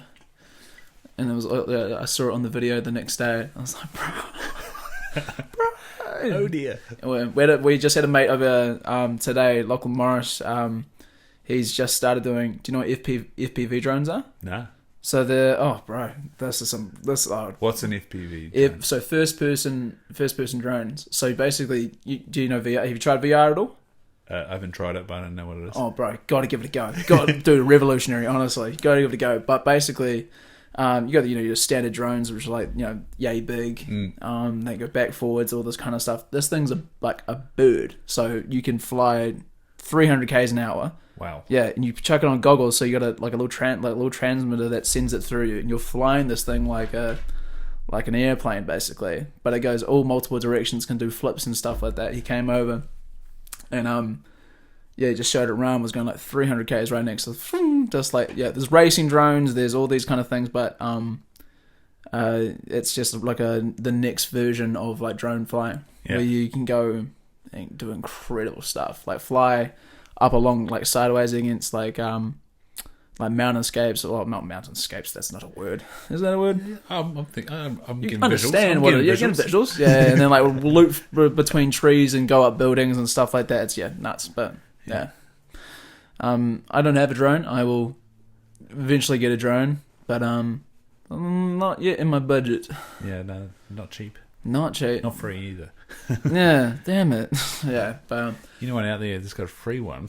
Holy damn! Well, that's the thing as well, man. That's a real big thing as well. I don't know if you've you've obviously talked to a bunch of creatives and stuff like that, and maybe people that started their own businesses. Of course, you have. Yeah. But it's like it's a hard thing in Hawke's Bay because, well, it's probably a hard thing everywhere. Is that so for my camera body, I use for the camera body they use, it just is an A7, so it's 3K. It's not and every lens you have on is like an extra K, and it's like you go up to a client and you'd be like, look, this is my price, and they're like, we're thinking it was like $200, and I'm just like, when I was first starting it, I was like, yes, like I will happily take that. I'll pay this camera off. Yeah, 20 jobs in time. 20 jobs in time. But I'm slowly transitioning to the fact where I'm valuing myself and stuff like that. But it's a weird thing, and I don't know whether or not it's Hawke's Bay. Like I think it's much different probably in places like Wellington and stuff like that, where you say a price and then just that's just what it is. That's what they believe. You're cheaper. Yeah. Oh shit.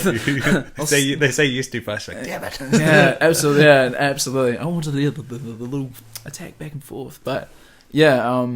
If anyone is listening as a creative, just keep hustling at it. To be honest, like know your value as soon as possible. Yeah. Well, someone I got to talk to early on was Talman Madsen. Oh yeah. And yeah, he was. What did he say? He was a bit like you. I think he was selling insurance. And he was like, "Fuck this!" Grabbed his camera and went. He nailed it on sunsets. Shit, he took some good sunsets, sunrises. Sorry, and I think he went like. Might have even been like 100 days. Got his ass out of bed and took sunsets, I like that sunrises and sunsets, and God, he got some great footage, Terry. Did you watch Moon TV or anything like that? Moon TV? Yeah. No, I didn't. Well, it might have even been Sports Caf. They used to send Lee Hart out because he was that guy. Bless it. You literally sounded like them right then. Okay. Yeah. Me and my mates, we've reminisced a bit about old Lee Hart and Sports Cafe and that guy. But yeah, he'd be at like the Olympics or whatever, and trying to grab footage, and it'd just be crazy stuff. Oh, that's great footage, Terry. Lee Hart, he's a gem, great Kiwi, as you'd say. Yeah, absolutely. Yeah, proud of New Zealand right there, 100%. Yeah, shit, yeah. Have you seen his stand up? No, I haven't seen his stand up. So it's quite good that we're in Hawke's Bay because that's his gag. It's like, is there anyone here from Hastings? It's like, what's up with that shit? What's all that about? Then he just chucks on. Fucking he's a gem, old Lee Hart, eh? Absolutely, bro. Absolutely. Oh, but we have New Zealand has some of the best comedy. Yeah, absolutely. I think for me it probably goes British comedy. Who do you like out of Britain? I mean, it ranges from you watch a show and you're like, oh yeah, this guy, this guy for sure. But you kind of sound like the posh dude. Yeah. I'm gonna go up here. Yeah. No, do you like Michael McIntyre? Oh yeah, He's yeah, bro. Yeah, bro. He's a real Jeremy Allwood or something like that. Okay. Fuck, he's just like this real wet rag dude, tall dude. Kind of like mousy here, and he just talks so slow, so deadpan, and it's just fucking hilarious. It's true. Like real British as well. Yeah. Well, anything that says out of their mouth is pretty funny, so I'll take your word for it. Have you ever heard or seen The Boy with Tape on His Face? Yeah. Fuck, that was a good show. I went and saw that live, and it was so incredible, bro. It's so weird how you walk in. It's weird. You walk into a comedy show, and then you're mentally prepared to laugh at anything. Yeah. But he aces it. Yeah, completely ace. Where did you see him? Did you see him on online? No, I've only seen him on telly. Oh, bro, something different when you're there. He's creepy and in person, but at the same time, you're like, I want more of it. I want more of it. The old I don't know how the fuck they jacked this up, but we got when I moved to Auckland, and so there's no real official OE Cup in Auckland, but in the halls they put on stuff basically to keep you occupied. Yeah. And we had bloody Di Henwood come to our hall, to speak to, I think it was probably $100 and 100 people in our con room. Di Henwood, and I was sitting in the front row, probably a few too many beverages deep, and he just ripped me out, and then found out I'm from Invercargill, and of course then mate, then it was here all comes over. The book, bro. I've been waiting for these jokes for so long. Yeah. Shit, yeah, bro. I was far too enthusiastic and paid for it. Shit, no, Di Henwood would have been a show. Have you seen his interpretive dance? To Time After Time is one of the... I think I have. Oh god, I think I just memories going through my brain right now. Yeah. Oh wait, no, yeah, I think I have. Yeah. And did you ever catch when he used to I think it was on C4 TV. He used to go to people's house parties and stuff. Stone Cold Sober, and the party would they'd be wrecked. And he'd just same thing. He'd just get people that way too enthusiastic. He had a camcorder, and people, instead of people being straight laced and giving them a serious answer, they'd just be so ridiculous. Fuck yeah. Oh, C4 was such a channel, bro. That was a vibe. Bring that shit back. I mean, fucking TV's not really in here anymore, but C4 was mean. Yeah, that's probably the shame of it. It gave such a good platform for New Zealand comedy, and now they're all sort of caught up in 7 days in the project and stuff, and so then they're married to Meteorix or whatever they're called. Yeah. But it'd be good for them to. I don't know. I guess maybe they do have some YouTube channels or something. I feel that's just the next level. I mean, American American guys, Theo Vaughn. Theo Vaughn. Fuck, he's funny. What's your thoughts on dark comedy? I like it. Yeah. It's hard work, but fuck. Oh no, I can't remember the dark comedy movie I watched. Oh yeah, What We Do in the Shadows and stuff. Oh yeah. Fuck, that's funny. That is so good. Have you even watched Taika in interviews? He's weird. He's a funny person, isn't he? Yeah, He's a very weird person. Some dude was like asking him, I don't know what character he was in Thor, I haven't watched it, but they were asking him about the accent he did for Thor, and they're like, where'd you come up with the accent? He's like, oh, I'm a New Zealander, that's my accent. But then he does eventually unravel that. He's like, nah, it's the accent of bouncers, like Samoan bouncers. So they're very polite with you, but they say to you, oh, how's it going, mate? Yeah, probably not tonight, eh? You've had a few too many drinks. And he's like, so they're really polite, and so you're not really sure whether to agree with them or fight them, but they're massive. Yeah, bro. You're like, no, 100%. You're like, yeah, I can beat you. No, I can't. Absolutely not. That's, honestly, now that you've said that right then, it makes so much sense. Like, yeah. Have you watched the Thor that he directed? I've watched that. All those. Oh, I fucking love him. I'm a Marvel slut, bro. Universe dude. 100%. I love superhero movies, man. It's like a favorite for me. Did you ever read comics or anything? Or? Yeah, bro. Yeah, man. Go down to the library. You'll grab like the one comic out of they used to have like Napier Library or a school library, even just like random ones that aren't even like DC or Marvel or anything like that. Just comic books. Yeah, 100%. Yeah. Were you a DC or a Marvel? No, neither. I like Batman. Batman. Yeah. Batman. Give me a best. Batman. No, what old Christian Bale's just like he talks in the backwards, right? Eh? Do you like the Batman movies? I like the Dark Knight series. Dark Knight is man. Yeah. No, absolutely. Yeah. What's his name? Joker. Oh yeah. I can't believe it's gone my brain. Yeah. That dude. Yeah. You like these scars? Yeah. Do you know the story behind that? Like how he locked himself in a. No. Oh, so like he did a bunch of. He locked himself in a hotel for I think it was like a month. Didn't leave the room to get the character of Joker. Yeah. Just like basically put himself into it, like and made himself insane. Yeah. To the point where he would isolate himself in between takes just to maintain the character of what he was doing. Method. Yeah, method acting. Yeah. No. Fuck, I hope that's not what tipped him off. Oh, God, yeah. We don't want to think about that. He, still nailed the part. Mean as, bro. Yeah. Absolutely. Way to go out, but... Didn't even know this was the one.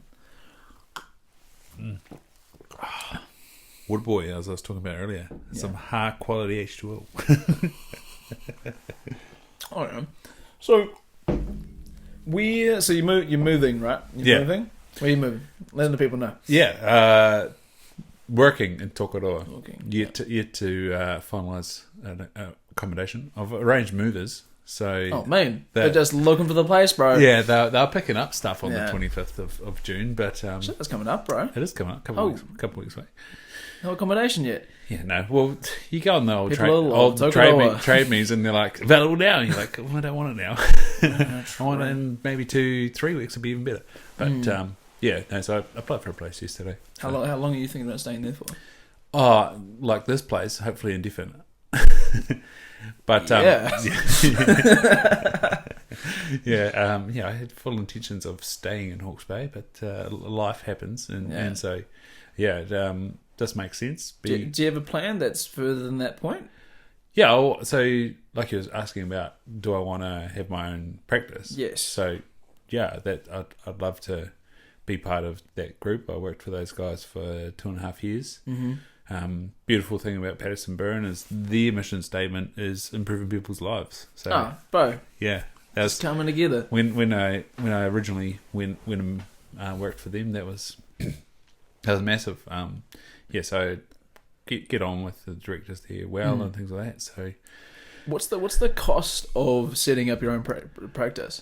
It'd be pretty difficult. It's a lot of glass. Yeah, so probably not the goods. The goods is probably not what's going to cost you. Like lots of frame companies will do things called APRO.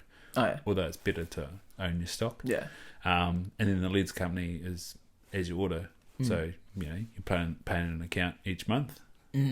But again, that gets into the metrics of having cash flow. It's like you've got other things to pay for. Yeah. And you've got to make the numbers work. But so at Shacky's, I don't know, some people find it a bit naff, but I think it helps communicate the value. They've got the purchase price on all their machines. So there's this thing called a OCT, which stands for Ocular Coherent Tomography. So tomography is mapping. Yeah, and ocular coherent just means coherent light. And so it's sending light into the eye and bouncing off all the layers and coming back and creating a map of the layers. And like that's $120,000. Damn. You know? Damn. And so usually when you get one of those scans done at your ophthalmologist, that's like $450 each. Yeah. Whereas we're doing it for everyone, well not everyone, but majority of people for $25 each. Yeah. You know, so the 2 optic nerves we get a measurement of $25. 2 maculars, so we find detailed visioners, $25. And then we can see things over time, particularly with the nerve, make sure that it's not receding too fast, you don't have glaucoma, see all the layers of the macula, make sure you're not accumulating junk under there and causing macular degeneration. God, there's some complications of your eye. Oh, the worst thing ever to, like, no, not the worst thing. The mind fuck Yeah. is to look at embryology and look at congenital diseases and go, shit, it's amazing we're all put together. Or majority of us are put together. Yeah. And like even just like congenital conditions of the eye, you're like, it's just the eye. Man, there's a lot of shit that can go wrong. Yeah. Everything just is perfectly made, perfectly positioned to, like, you know, the fact that you can even see it is a fucking miracle in itself, bro. Like, what the hell? Like, see 5 feet in front of yourself. Jesus Christ. Yeah, it's beautiful, but it's like, yeah, how are we staying together? Yeah. There's a signaling hormone that I don't know if they thought like, oh nah, like this will just be for this process. Like, okay. Like maybe your digits on your hand, like This is the thing that it's used for, and they called it Sonic Hedgehog. Okay. Yeah. Whoa. All right. I love it. Already. But it turns out Sonic Hedgehog is involved with like directional outlay of like limbs, spine, like limbs, spine, fingers, toes, like all this shit. What? And so when you look at like the signaling in the embryo of how things end up forming, this bloody hormone shows up all the time. Oh, really? Yeah. Shit. And they named it Sonic Hedgehog. That's brilliant, man. That's brilliant, man. They're coming up with some creative names to things, eh? Yeah. So there's some geneticists out there with a sense of humour. These guys don't know what's coming. It was probably one of those things that was like a little bit of an error, like, ooh, just didn't realise this was going to be involved with so much shit. Yeah, no, that's cracker. No, the fact, just looking at the eye and stuff. Because have you ever met somebody that can pop their eyes out? Nah. Nah? That's usually associated with someone that's got high thyroid. So, yeah, when you get high thyroid, all your like fat and stuff around your eyeball swells up. And so it kind of pushes the eyeball forward. True. And so that's kind of how you know if someone's thyroid's through the roof, their eyeballs are popping out. But yeah, so because there's so much like swollen fatty tissue in behind the ball, it's like gets to the edge of the socket and so it's very easy for them to pop it out. Yeah. I've just heard that if your eye does pop out, what's the solution? Just pop it back in. It's just that must be such a traumatic experience though. Like, have you watched the CT scan of someone rubbing their eye? No.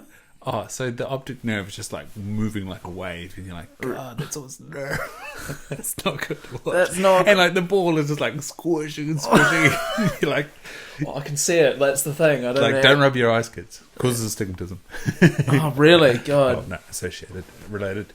Yeah, no. And keratoconus, that's not good. That's worse. That's worse. What's that?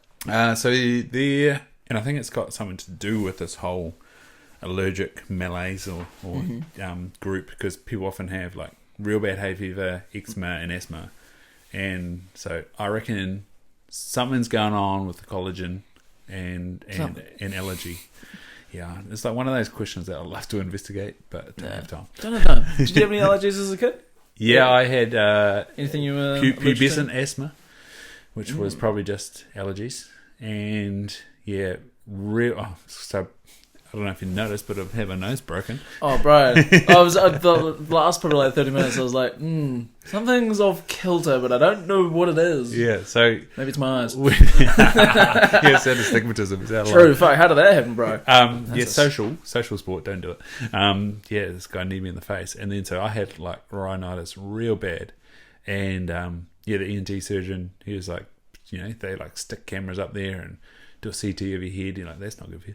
But CT of your head and get all the layers of your skull. And they're like, oh, you got polyps in there. It's like, so yeah, I used in 6th and 7th form, and this is really bad as a 6th and 7th form male, carry tissues around at school because I'd just be like blowing my nose all the time. Nasal spray every day, C-top every day. I got a 6th, 7th form thing for you, bro. Do you go around carrying that? But yeah, then... Damn, nasal spray? Yeah, so then I got it fixed. Nasal kid, yeah. I got it fixed in 7th form, and that helped. But I still get hay fever. And buzzy as hell. Did you ever go to the tannery in Christchurch? Yeah. Yeah. So there's an apothecary there. Yeah. And this bird gave me this tea. It was full of all the weeds that are around in Christchurch at the time of the year. Fixed it. Really? Big time. Just gone. Yeah, so I think I made like the old Domio jar size teas, and she just said like make a big jar, drink that a couple of times a day. You're not supposed to believe it, eh? Yeah. Like, nah. But I there is science to that. Yeah, there has to be. Yeah. Yeah. So tea. it's called exposure therapy. It's a common way to get people over allergies. Is you get them a little bit more. Yeah. So yeah, if you can get a tea that has all the weeds that are in flower at the moment, drink that. You develop your own little bit of exposure. That is literally how they made medicine, though. They just would have looked shit on the floor and be like, "We're gonna crunch this up and I'm gonna eat it. I'm gonna see what it does to me." Yeah, apothecary. That's what it's about. Yeah. So when I was in 6th form, playing football, went for a tackle, chopped that guy's legs off. He went down. It was mean, but the ball was right next to my face. And I was like stuck in a position because his legs were tied into me, and someone went to clear it, and just at the last minute, his feet just touched the ball, and I got a full just clearing kick right to the face. So that tooth there went through. Oh, it's all black at the root. Yeah, that's a bridge, bro. Just so like for 6th form, so like weird as. So like that day didn't fall out at that point, but I was like, fuck, carry on with the game. Mean as go to a mate's place in the middle of nowhere. And I'm just like, boys, my tooth feels like we're like getting pissed at is like playing darts or something like that. I'm like, my tooth feels like really weird, eh? And just like pushed it forward, and then so what had happened, I only knew this like when I went to the dentist later, is that when I'd clicked it basically splintered. Like you got like you see your tooth's like this, right? Your tooth's like this, and then the root goes like that. Yeah. So it had broken off there, and then all like icicles essentially like that. And so I'm like, cool, and thank God, because before that this was like a dead tooth, so just like it just had no roots, no nerves in it or anything like that. Called the parents, and they're just like, just like if it's there, just leave it there. And I'm like, I'm gonna swallow my fucking tooth like right now. But that's so funny. So I go to my dentist near Hornby, and there's this cute little Asian man, like Asian men, like who run this little thing, and so they're like, all right, we need to pull it out, basically. So it's funny, bro, it's so funny. So they got one little Asian man holding my head back like this. They got another guy with pliers, like pushing it, like pulling it, and then they got another little Asian man pulling the guy who's pulling the thing. Ooh. And just like all like full pressure on your head as it feels like it's coming to your face, and just like that's literally what it sounds like when you get your tooth, just boom, and like these two Asian guys just go flying back. So funny. But yeah, got like a little old man denture to put in there, but I wasn't able to have one for about 6 months, so I was a hillbilly. Like straight up. Yeah. But it's the perfect position, because when I get rich and famous at some point in my life, I'm gonna get a gold tooth in that tooth. Yeah, just a little Yeah, I had my 8 eye teeth pulled when I was 4 eye teeth pulled when I was 8. It was that's more of a crunchy sound. Oh it's no! Like, oh god! Yeah. And yeah, it was funny you talk about the Asian men pulling each other. Don't think into it too much. Yeah. Don't think into it. That was a slip of the tongue. Yeah. So football injuries. My first broken nose was going ahead of the ball, and the goalie caught the ball and turned around and got the back of his head. So broke it flat, straight to the skull. So that was all right. But yeah, when I got it broken from the knee to the face, we rang up the ED. Classic Invercargill. Oh, come in tomorrow, and then they're like, "Oh, no, it's too swollen." We're gonna refer you to the ENT clinic. By the way, it's in Dunedin. Oh, awesome. So like 2 weeks later, drive all the way to Dunedin. Like, wait, still having a broken nose by this point? Yeah, well, broken noses. Now I can tell you, broken noses aren't that bad. Just get a bruised face. It's all good. Yeah, surely like bruised eyes and shit like that, right? So yeah, the hitting the back of the goalie's head, that gave me panda eyes. This because it was across my face, was one eye black. Yeah, and then 2 weeks later, ENT clinic, outpatients clinic in Dunedin, and they put the what do they do? Nasal spray, cocaine, and then anesthetic. Still hurts, and so it's like the longest 5 seconds ever, but like getting teeth pulled. They're like, it's just gonna inject this for 5 seconds. You're like, up your nose. Yeah, and then he was the same. He was like pliers, trying to get his thumb on it, sprained his thumb, and then he's kind of like, nah.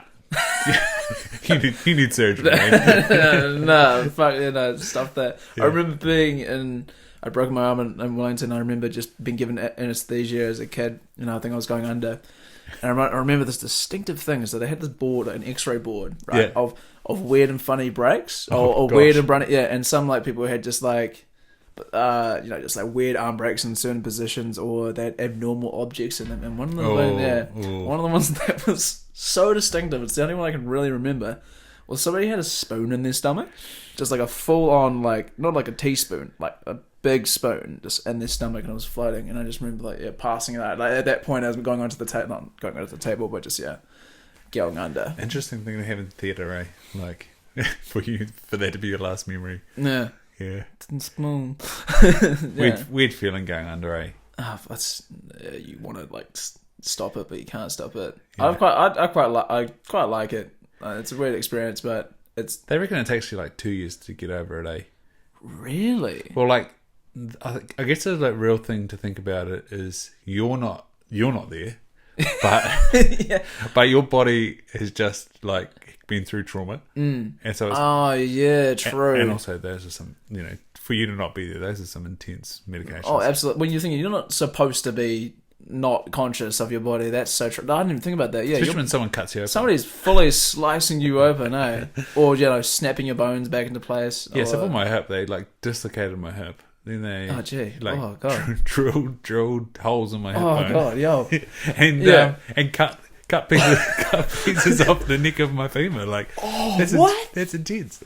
And and you're just like full passed out by that point. That is so true. I didn't even think about it that way. Your body is going on default. Like, it's not like your body's not like so. Yeah, like imagine dislocating your hip. Yeah. Imagine what would happen. Oh Jesus. Oh God. What's the worst injury that's happened to you, bro? I haven't really been injured. I've broken my nose.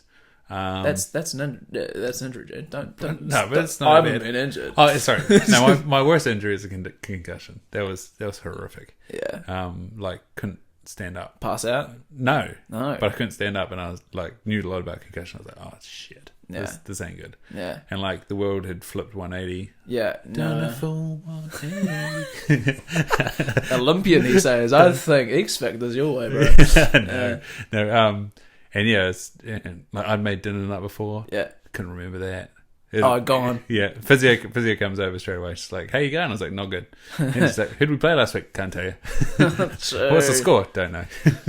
So weird how their brain does that, eh? Just full knock to the head. Yeah, that's how I got concussion. Like that's how that tooth actually became with no nerves. Is that I was running and like we used to do this thing at primary school. You'd run over these benches like as fast as primary school. Yeah, bro. Prime time. This is why you're bro. Crazy, man. Yeah, exactly. Brain didn't remember a lot of things, but I remember just running and there were slats in these chairs that you'd run over, and I was just like fast kid. Ran, foot in the thing, just full 90 degrees straight into the concrete. And then, that concussion feeling is not good because I just like woke up all white. Did you get knocked out? Yeah, full knocked out, but woke up, then concussed out, then knocked out again. Oh dear. Yeah, but it's, you wake up and you're like, what happened? It's like, bro, it's like 2 days since you did it. I was like, what? Yeah. Did you get some amnesia afterwards as well? Yeah, full amnesia. I full went and then the next couple of days, tooth hurts, and they're like, "Oh yeah, your tooth's dead." Like both teeth are dead. I'm like, "What? What happened yesterday?" Nah. Do you get any symptoms now? What was that? Do you get any symptoms now? No. I used to get just like headaches from time to time. Like through intermediate, they were all like real bad. But now it's all past. Like now, I think I just start them early, and the brain can just heal itself over. Probably. Yeah. We hope. Yeah. No. Where am I right now? What happened? No. Yeah. I don't know if I've still got symptoms. I think I do sometimes. I start. How do you know though? But I start tripping over my tongue a bit, and like I'll get the eye twitch going. But then I had that during uni before I had concussions, well, bad concussions. So bad concussions. I love that. Yeah. Yeah. So I had mild one playing football, the old head clash going for the header, and obviously 2 broken noses. There was probably some concussion. And then so second year of uni down Dunedin, maybe even third year. Dunedin went up for the high ball, legs taken out, and landed on my head. Oh god. Went to Kingsley on the next day. Yo, don't worry about it. Charge on, bro. Charge on.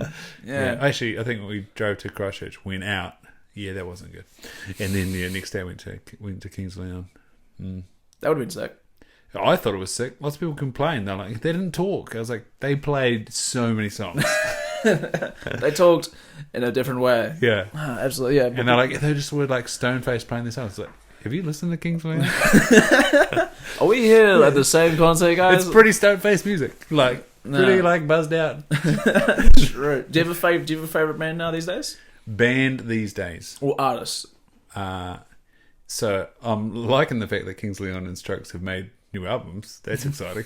True, yeah. But then I just start feeling like an old man when I do that. Love drum and bass. So yeah, like it's been awesome seeing Subfocus, Dimension, Friction. Dimension's pretty up there at the moment. Yeah. Friction, Netsky, Wilkinson the other day. It's like Hybrid Minds? But if that's not... Hybrid Minds. Yeah. No, I do quite a spectrum of drum and bass. Yeah, no, absolutely. Yeah, artists at the moment. Last year, so, lots of girls rate Harry Styles, right? Yeah. And I was like, you girls are bloody pathetic. It's like, he was in One Direction. Like, get over yourselves. Yeah. He's just a child. Leave him alone. Well, he's not a child. And then I fucking listened to the album. And I was like, holy shit, who got hold of Harry Styles? Yeah, bro. Like, bro. Like, that's a funny thing is like, I'll go back to like, I'll go to, when you're a kid, you have this weird perception of what, like, good things are. It's just like, you're a sheep. You're like, the boys don't like that, so I'm not going to like that. And then you get a personality and you get some, like, some diligence, I guess. And then you're like, oh, yeah, like, One Direction, they had some hits. Or, like, fucking, yeah, like Harry Styles or some shit. You're like, oh, yo, I can easily listen to this. It's easy listening. His shit actually like reminds me of like Beatles and like Yeah, Rolling yeah, Stones. Then I was like looking at the photos of Harry Styles. I was like, holy fuck, is Harry Styles actually Mick Jagger's love child? Yeah. Straight up, man is an attractive dude, and you're like, yo, like, and the instant blew up when he started wearing dresses, and I was like, of course it is, man, 100%. No, like, do what he wants. Do what he wants, bro. Absolutely. I mean, yeah, it's so weird how your mind can make a perception of like somebody without even like giving them a go, or just like having like listening without bias or anything like that. Yeah. But yeah, it's so cool. Yeah, as I was talking about with Sonny, like, especially listening to those boys on their freestyles and stuff, I was just like, well, what hip hop have I been missing out on? And yeah, that Joe Cole hip hop freestyle came up the other day, and I was like, fuck. I knew that guy's name, but shit, he's good. Yeah. Yeah. I haven't been able to sit down and listen to the album. Dude at the gym's been dropping a few tracks. Oh, there's that Joe Cole's. Yeah. No, well, Zonny, that's his artist for sure. And we like sat down. We the album came out, and we like I had to come back from work or something like that. We sat down and like listened to every single song. Like when you, at least with Zonny, when you love an artist that much, you're holding them so high, so high. And if you've listened to any J. Cole before, so different, like so different to what he's doing. But I'll fuck with it.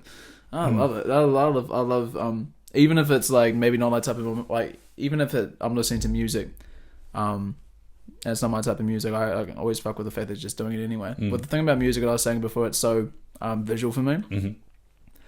I used to like fuck with asking Alexandra, like fucking screamo music, and like I just like get into that because sometimes you'll listen to a song, say Harry Styles or something like that, and it emits a feeling on you, and it could be like you know that feeling like when you go out into like hot to cold. Well, I don't know where you'd find the situation, but you kind of get like internal shivers down your spine.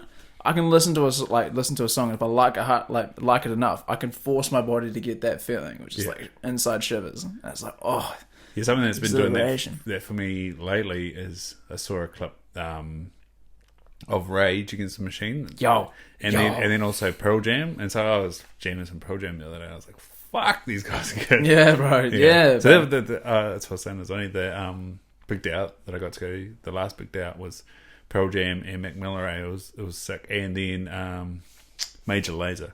Yo. There was some drum and bass acts earlier in the day as well. It was shit hot. Yeah.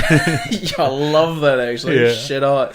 Yeah, but you get that feeling that it just like rushes down your back, and that comes from any type of music as well. Yeah. Even like you want to get angry, listen to some fucking screamo. Yeah. That'll get you angry.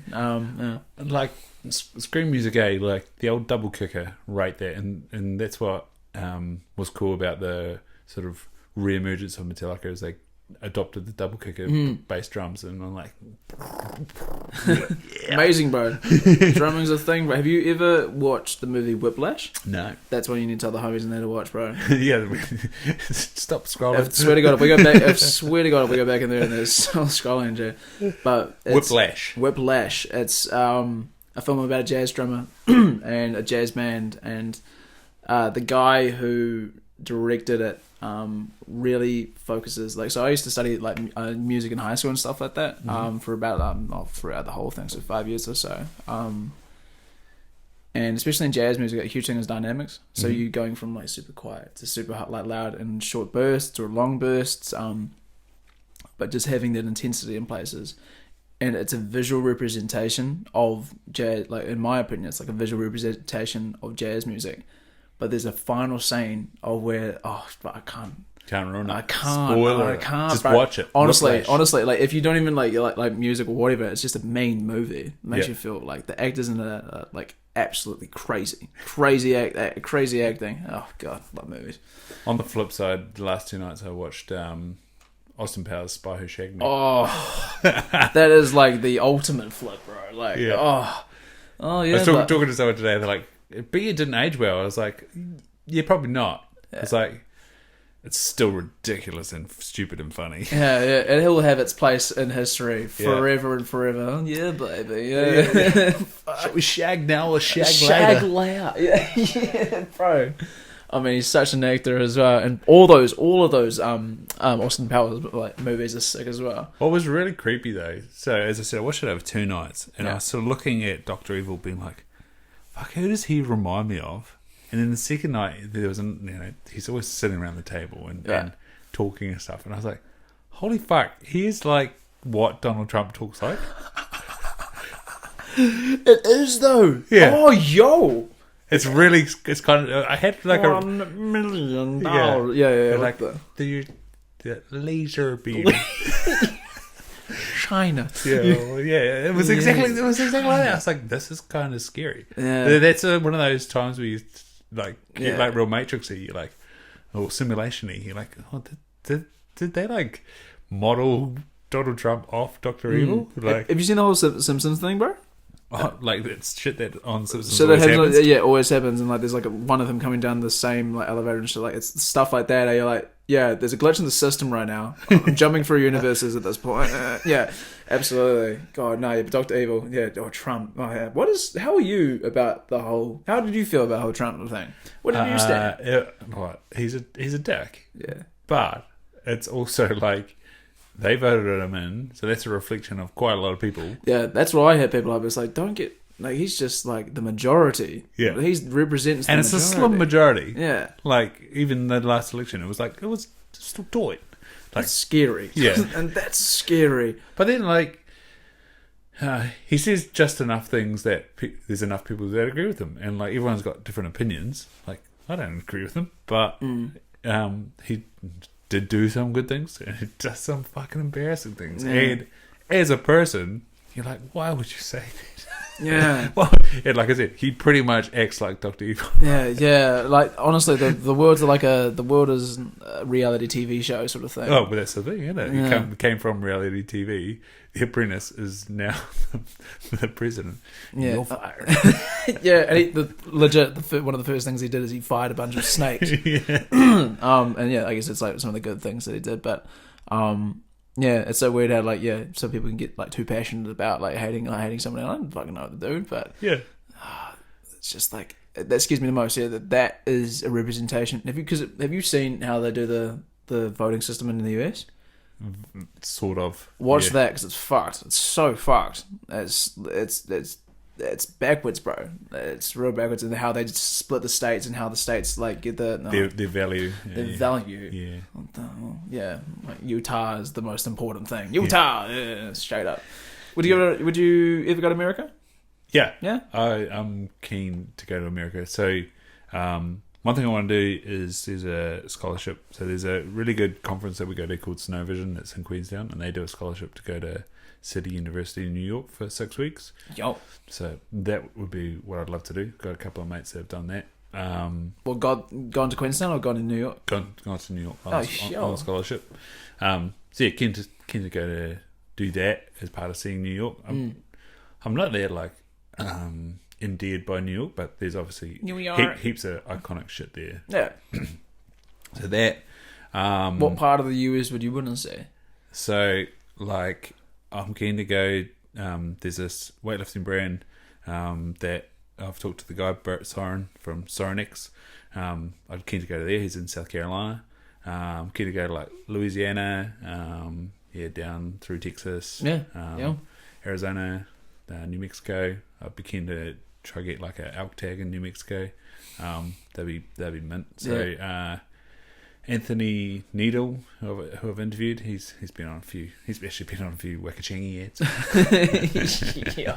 Throwing it back a little bit more. Yeah, back to Lee Hart. Yeah, back to Lee Hart. He's been on a Wapiti tag there. With a guy Ben Tomata. That looks mean. I'm keen to go up to like Oregon and Washington. Everywhere sounds like San Fran. See all the shit on the street. Yeah. Literal shit on the street. God. Golden Gate Bridge. That sort of vibe. Check out some of those like big, like in San Fran. Check out some of those big ass warehouse art studio places and just see what things people are creating. Just big scale. That's why I kind of want to go to Melbourne. A couple of guys I talked to who are artists over there. Graffiti artists, graphic artists, just. Well, it's a hugely like artistic, cultural city as well. Yeah, I mean it's huge for the main street. With a couple of alleyways that's just full of graffiti. Yeah, huge. Yeah. Yeah. Have you ever been to Hobart? No. Yes. So Hobart. Yeah. When I was at uni, that was one of the places I was going to go work. So I went over for a job interview. Yeah. And they took me to the gallery that's in Hobart. Yeah. It's fucking insane. Yo, explain. So it's called MoMA. It's called Mona. MoMA's in New York. Yeah, Mona. So new art as opposed to modern art. And yeah, just buzzy as shit. And the coolest, there's a couple of pieces by this lady, and she'd come up with this concept of pixies. And so she'd made like, same scale as a human, pixies, like tiny ass things, heaps of them. And they were trying to take over the world. And so their course for taking over the world is to try and dominate higher species. And so she had this one, and it was like all these pixies riding a hedgehog. And they'd like harness this hedgehog, and they were using the hedgehog to try and get ahead.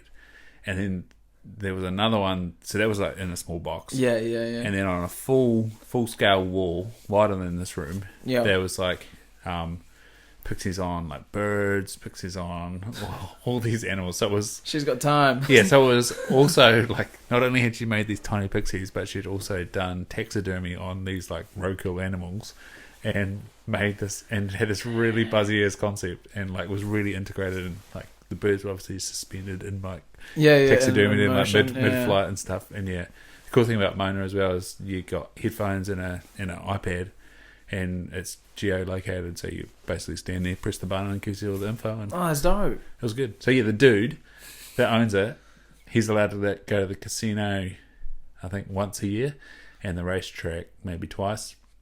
So that's where he made all his money. Really? He was a badass gambler. Holy. Fuck, that's dope. Oh, I remember the first time I ever went to. I've only been to a casino once. It was the one in Auckland, just Sky City. Yeah. And I only went when I was 19. It was crazy. So it was mean. So I was in Auckland. I would just come back from Rarotonga, and went to stay with my friend Jussy, who stayed at Queen Street. Yeah, so right like at the level just before the penthouse. Mm-hmm. So in the penthouse there was like a app developer, there was a DJ, and then one of the all spectrums of like all these people. But there was like their friend, right, was this he was like an advertiser, and he was just like he was a ball of energy, an absolute ball of energy.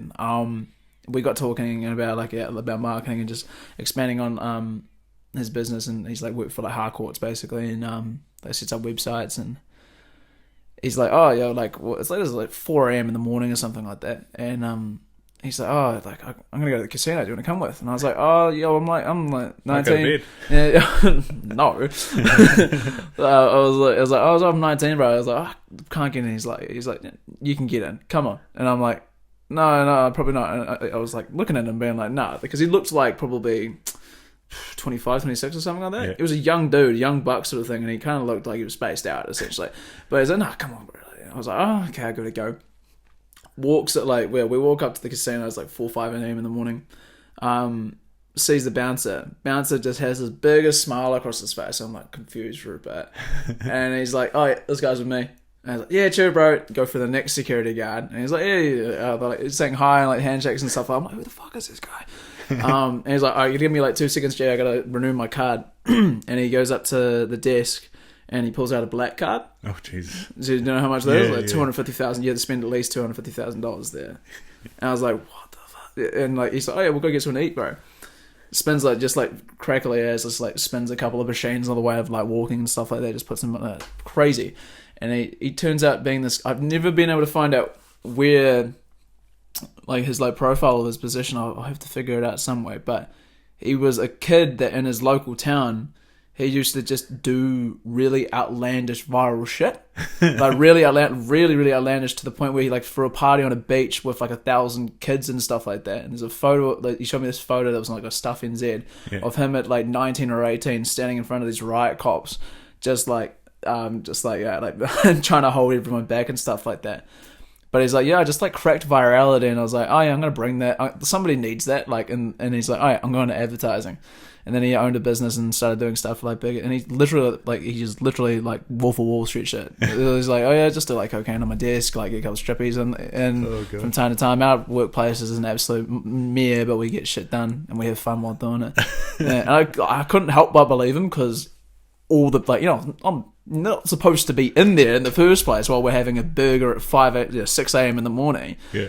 And all these people are like shaking his hand. He's got a black card and shit like that. That gives you so much like shit, like free drinks on the way, like, and free car parking and stuff like that. I'm like, oh yeah, but yeah. You're like, what's up with that? What? What's up with that? Yeah. Advertising seems to be the way to go. Old not suits, Mad Men. Yeah, yeah, straight up. Oh god, no, I'd love to be that. That's that's Mad Men. Is it if there was any other occupation that you'd think you'd be in, that you'd be doing other than what you're doing right now, what would that be? Builder, farmer. Yeah. No, I don't know. That you'd like to place yourself in, not necessarily that you think you could, like, that's the level what you could be, but that you'd like to pursue. Singer, I don't know. Creativity would be fun. Yeah. Do you have any creative outlets? Yes. Very creative. Singing in the shower. Yeah, lovely. Just trying trying to take photos. Again, it's like all the things. Yeah, as you just said, cameras aren't cheap. Oh yeah, but I mean, the same thing as like Jack as well. Like, you kind of get it done. Like when I was first making videos, Yeah, I was making them like on that. yeah, I was making them on that. So I was running like a MacBook Air 2011. It was you're not supposed to make videos in them at all. Like it is like trying to get an old grandma to run 100 Ks. And then it's like data's full. Yeah. Delete recycle bin, delete, random files and stuff like that. But I was running off that and just like 6 like plug-in external hard drives and stuff like that. I was trying to just make it work and shit like that. What's the thing? You got like a mini camera, you got a camcorder or something like that. You make it work. You make your own thing, bro. Yeah. I'm excited to play around with this Diana and bro. see what taking. Even that's expensive though as well. Film's fucking a bitch. Yeah, I think it was fuck. How much does film? So developing was $15 plus sending it down there, so that's $20. And then I think the film might have been $10 for the film, $13 for shipping. Oh, bro, because it comes from Aussie.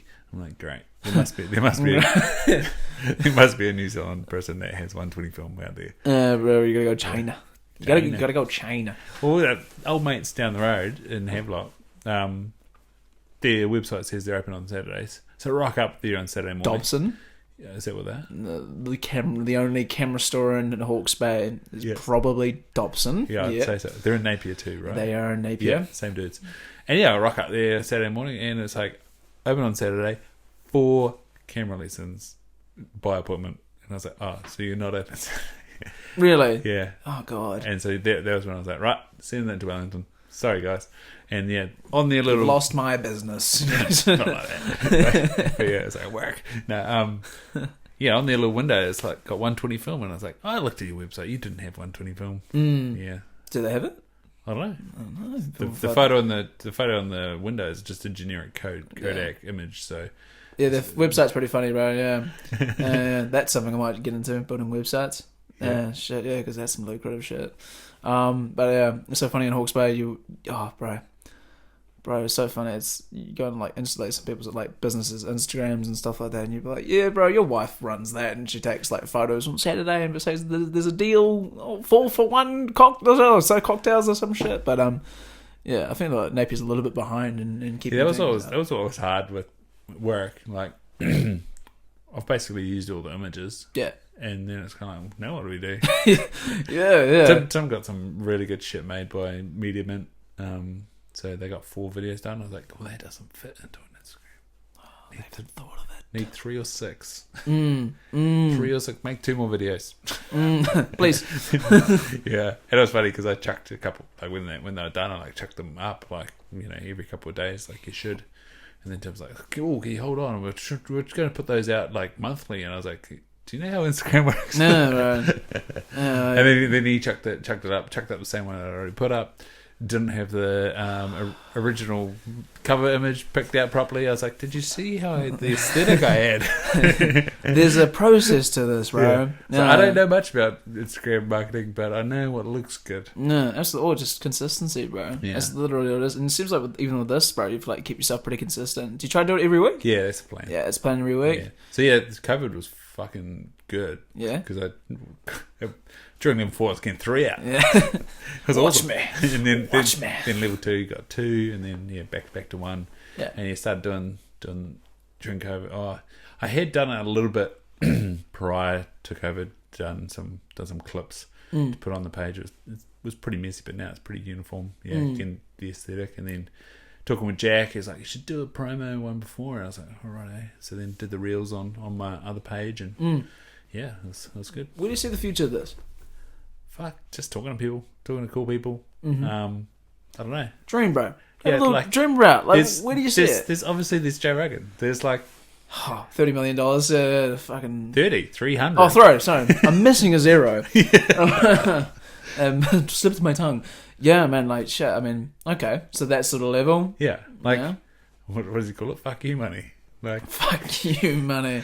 I mean, imagine being like like you say, all those things that you got in your head. Like, that'd be cool to do. Just fuck you, I'm gonna go do that. Yeah, absolutely. Well, I mean, he's at the point where he's making millions of dollars per episode just on like advertising. It's ridiculous. Yeah, it's ridiculous. Well, he doesn't actually do it. He doesn't do it anymore, right? Because he's doing it through Spotify. He doesn't advertise anymore. Yeah.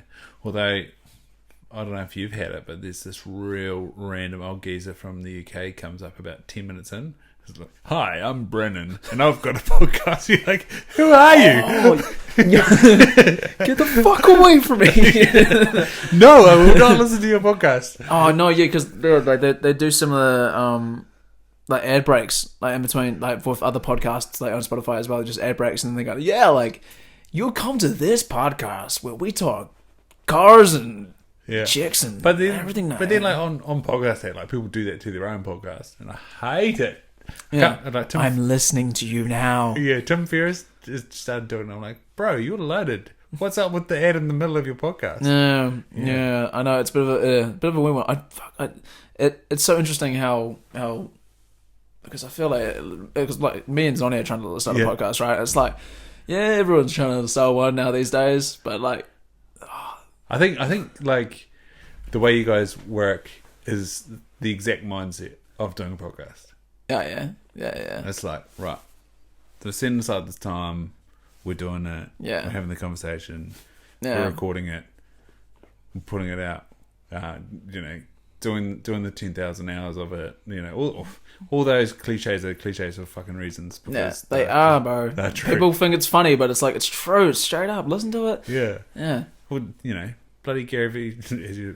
God, before we started asking him what was inspiration for doing this, it was Gary Vee. It was like he just says the most simplest shit, and he's made a career out of saying the most like obvious thing continuously and passionately every single day. Yeah, like that's the thing is, he did have like a big help with the fact that he invested in the right spots, but I mean, he's fucking right. He's doing some shit right, man. But like his ability to invest in the right spot came from like shitty little wine merchant and being on YouTube, being like one of the first people to do wine reviews.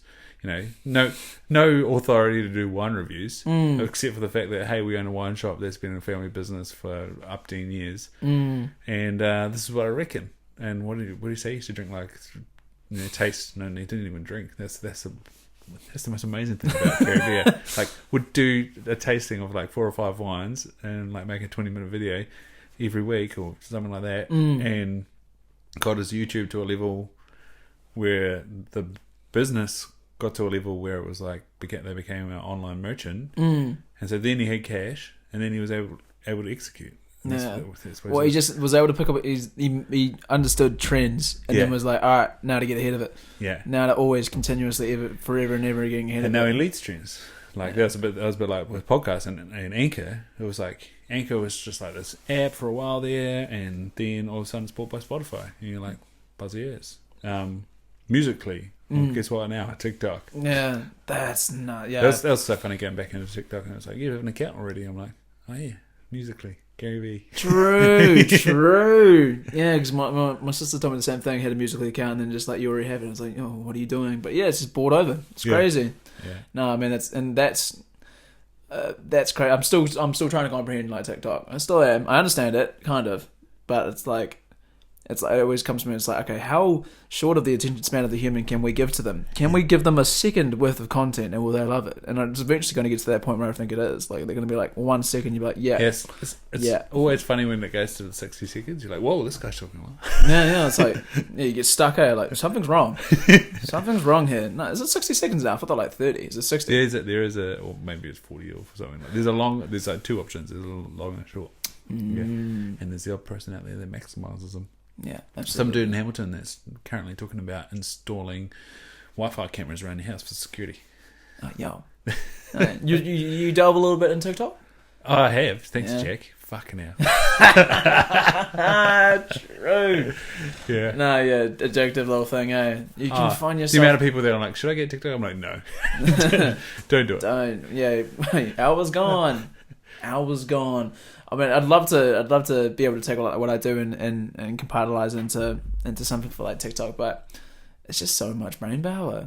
So much brain power. That's one thing I give to Jack is I don't have the bandwidth to be able to continuously interacting and do those things. I do it as much as I possibly can. It comes in like bursts, but it's like those influencers and stuff like that who just have that lockdown, like Gary Vee, and the fact, like, fuck it, he's an influencer. He's every day, all day, like continuously at 100%, 150%. How? Like, Jesus Christ. I guess by that time they have a team that does everything for them. Yeah. The back end stuff maybe. But yeah. He's the front man. He's still got to create, like be up for it, talk it. Yeah. Yeah. I always thought, I'm score reasonably extroverted all the time, and then you meet some really extroverted, like, fuck. I'm introverted now. I'm a quiet self. Yeah. Yeah. You get the dom and then you get the sub. Yeah. There's levels. There's always levels. Alright, well, it'd be sick to. Oh, it'd be awesome. Obviously, you're gonna keep doing this and forever and forever. Yeah, I bought a bunch of shit. Yeah. You're like locked into doing now financial investments. That's it. That's dope. And these mics, man, sound mean. Yeah. As I said to you, it's good. It's amazing who you meet in the gym. Yeah.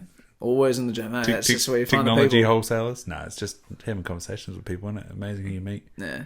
Still go to the gym? Yeah, that's where I was tonight. Yeah. Change gyms. Oh, a little roll the shoulders there, Change gyms. Started coming back to CrossFit. Yeah. CrossFit. Where were you before? At Aspire Fitness. Yeah. Aspire?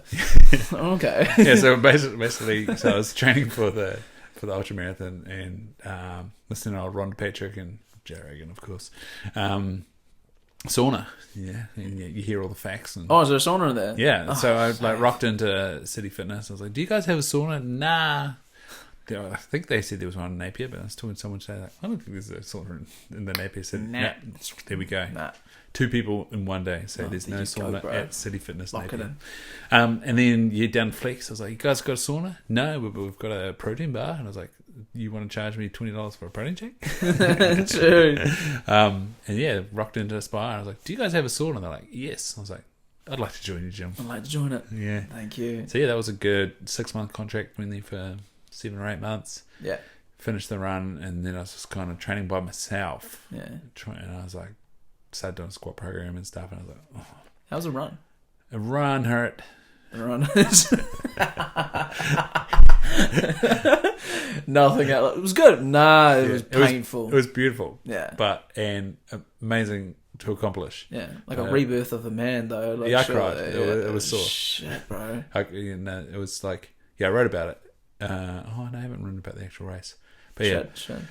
Yeah, I wrote about all the training and like just all the mind games, like separating COVID, then going, I'm going to run a ultra marathon. Yeah. And just training. That's a glow up, bro. Like, that's a hell of a glow up. Training for a long time. Yeah. Thankfully, I had music in my ears a lot of the time, but still you get like 3 minutes later and you're like, whoa, what was I just thinking about then? True. That was deep. Did you run with music?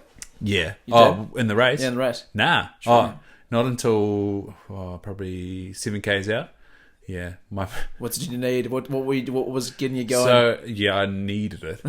And but damn B, but a house. It was. It was tried some Netsky, tried some Shapeshifter, tried some Dimension Subfocus, and it didn't really help. No, but it just noise at that point. It was just noise, and so it was. You're kind of this road's called the Bastard. Oh, yo. Yeah, Summit Road. Yeah. So coming from Geddes Pass up the Summit Road, and then going around the front, and then dropping down to I can't remember what bush that was, but there was no bloody trees. Down to Hallsville Quarry. Oh yeah. So it was like down to Hallsville Quarry. Yeah. And by that stage, my knees were just going, yo. We're not gliding that well. Yeah. There's a bit of fluid under here. Oh man. Yeah. So shit. So they were quite tight for a good month. What kept you going? Like, what was the main thing that you'd resort back to? I've done this before. I know what I'm doing. So I'd run 43Ks twice. I should have done 46Ks. So it wasn't that much further to get to 53. So I knew I could do it. My mate Tony, who used to be an Olympic triathlete, he'd done 58 earlier, like a couple of months earlier, and he sort of said that when he did triathlon, which is way shorter, that like it hurt, but it never got sore. Yeah. And he said the same about this ultra that he'd done, Valley Ultra. They ran up one spur across a ridge and then down over like 58 k's. Oh, it didn't hurt. Yeah. And so he said it was like it hurt, but it never got worse. And then same, I got another mate up in Waikato, Simon Cochran. He goes all right at the old Ironman. For a tall older dude. It's not that old, but relatively. And he said the same thing. He's like, "Well, mate, it always hurts." He said, "You just get faster." And I was like, "Okay." So two different thoughts there. Right? Yeah. You just got to embrace the pain. So, you do. So yeah, just keep moving. Walk, but just keep moving. Yeah. And so what kept me going? I don't know. Just I was there. Just gonna do it. Knew I could do it. If I didn't do it, like, what the fuck was the point? What were you going to do? Fuck, like 6 months, all this shit. Yeah, it was like 7 more Ks. Like, just... It's a breeze. Just get there. It's a breeze. Absolutely. Fully believe in the pain, just pushing through it. Yeah. It's a big thing with, men's on, he's probably talked, we talked about, like, the cold dips and stuff like that. Yeah. Hell, fuck, I would recommend that to anybody, bro. For sure. Do you do something like that? Yeah, I turn the shower on. Oh, yeah. Especially just jump straight in. Especially at the moment, man. Oh, Jesus. Oh, bro. Tingles. Very good tingles. Yeah, so that's good. And yeah, I wake up and do 3 rounds. Oh, not every day, but... Yeah, what's the sketch? What's the sketch in the morning? Wake up, do 3 rounds of Wim Hof. No, chuck some nice Wim Hof playlist on Spotify. Oh, just some great tunes. Yeah. Yeah. And yeah, then hopefully shower. Hopefully shower. I love that. Sometimes I've got to edit podcasts or do some posts or something like that. But what are you eating? Eating for brekkie. Yeah. So I try to time my coffee. So I get up wake up at 5:40. So I try have my coffee sort of as I leave or those last sort of 20 minutes before heading out the door. So I'm eating 4 rashers of bacon, 4 eggs, scramble the eggs. Sometimes put a touch of curry powder in them. Controversial, but I rate it. I could get behind it. Yeah. Okay. Currently also dabbling with a bit of the Cars, or what are they called? Spicy honey. So it's like spicy honey. So it's like chili in their honey. Oh damn! It's real good. It. Yeah. So they got it for sale at the moment, but they're about to go big on. Oh, you have that in your you mix it in with the scrambled eggs, and it's pretty good. Yeah, that sounds mad. So you got eggs, bacon, no toast, nothing like that. Yeah, so I'm gluten intolerant. So look off to the side there. Because there's beers down here. And we've been drinking a few beers on the last few podcasts, but true. Yeah, so I try to avoid breads, and then I find that gluten-free breads just like full of shit. Yeah, very shit. Like a brick. Yeah, and pretty anti-seed oils because of macular degeneration. So there's lots of those in gluten-free bread. Oh yeah. So yeah, that's my vibe. Yeah, go to work. And then lower myself to an espresso. Actually, when we go to Waipukato, really lower myself to a Makona. Makona, yeah. Well, when I first started drinking coffee was when I first started uni. I didn't really do it at home, but when I got into my first flat, what'd you start off with? How'd you ease your way into coffee? Just Nescafe, like the silver tin, bro. Oh yeah. Just like instant coffee, and I liked it black. Yeah, I liked it black. Good. That's a good place to start. Yeah, That's bullshit. Yeah. You give yourself the worst, and then when you get a real coffee, and you're like, oh, this is what it's supposed to be like. Yeah. But I actually really I'll always have a Nescafe, instant black. But it's nice. Yeah. It's nice. I mean, it tastes like arsehole, but I'll happily smash one back. Yeah. Absolutely, does the trick. Does the job. Absolutely, it's no. When I get like a caramel shot or something like that, it's just sugar. I just want me to be buzzing, full buzzing. So that means you're a bit sociopathic. That's probably those head traumas. Again, where am I right now? Yeah, my coffee turning point was working at the smelter. So it was 2 days on, 2 days. Then so you had that night, and then you had the full day off, and then you worked 2 nights. Yeah.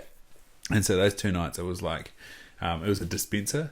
Oh, so you just put the coffee cup under it, and just a third of coffee and then like half fill it with cocoa and then just chuck it under the zip. Yeah. And then just pound it. And I don't know how many. How many you'd have, eh? No, same thing, landscaping, bro. Just you're not supposed Milo and you're coffee. not supposed to sleep. Yeah. Sometimes you might fall asleep. But I love that. Because I'm with editing and stuff like that. I think I'm most productive at night. Yeah. I know that some key turn, like all the pistons start firing at that point, but just nights where you're just like, do you ever get this? Like, you'll be staring at the screen for way too long. Yeah. And I noticed it as well. Like, even if you get in conversation, is that if you like turn your head, you'll notice that your neck, the back of your neck, like strains to position you back to the strap. It's relaxing. So like I'll always do this thing. Haven't done that for a long time, but definitely studying. Yeah. That was like going till midnight, and it'd be like even if so, let's say you're looking at that. Like if I was looking at my computer, I'd take 5-10 steps away from it and you just relax your head, and it's nice when it's looking at it, and then you turn away and you feel the strain in your neck. It's like, no, you're supposed to be looking at it. And then that added with about 3 shots of coffee, you're just like just locked in. No, but definitely moving to a better grind and better quality is game changer. Ruins you because then we kind of taste like ass, but the rise, you become a coffee snob. No, absolutely. No, very good, mate. Where do people find This Is Jussy? This is Jusy. Well, it is. If you check me out on Instagram, it's just at What Is Jusy? WHAT. What is Jusy? What is Jusy? You bastard. Balls that up. Had me up for like a couple of hours on this guy. Jesus. Well, I know you don't just follow this podcast. No, do follow it. it in the dojo. Yeah, absolutely. And then just website is whatisjusy.com. New one there. Just want to slide it. Fresh. It's fresh. It's very fresh. It's very fresh. Thank you so much for having me on, bro. Yeah. Hey. I'm excited to see who wins this comp. Yeah, so that'll be out when this comes out, which will be awesome. Yeah, that will be really cool. So if you didn't know about Jussy's comp, you'll be able to look back, see who won, see what the beautiful comp was, and cheer, bro. You'll be on his Instagram page, and that'll be good. Cheer. Yeah, we'll, bro. So the boys have let us know what keeps them in flow. You've got the dojo. What keeps you vibing, man? What keeps me vibing? Yeah, keeps you in flow. What keeps me in flow? It would just be having discipline. Has really changed my life. Really changed my life. I think having that for anybody, just repetitiveness keeps you in the flow because you know what you're doing when you've finished what you're doing, and you keep going on that. And if something takes you off kilter, just go back to what you're doing. And that's what the dojo is all about, is localizing your thoughts, localizing your thought process, making it simple. Zonny was a real big person on that, just making life very, very simple, that it almost becomes too easy. That's the flow, just because it's like a river. As soon as you chuck a rock in there, it's making it like a split. It's getting all turbulent and stuff like that.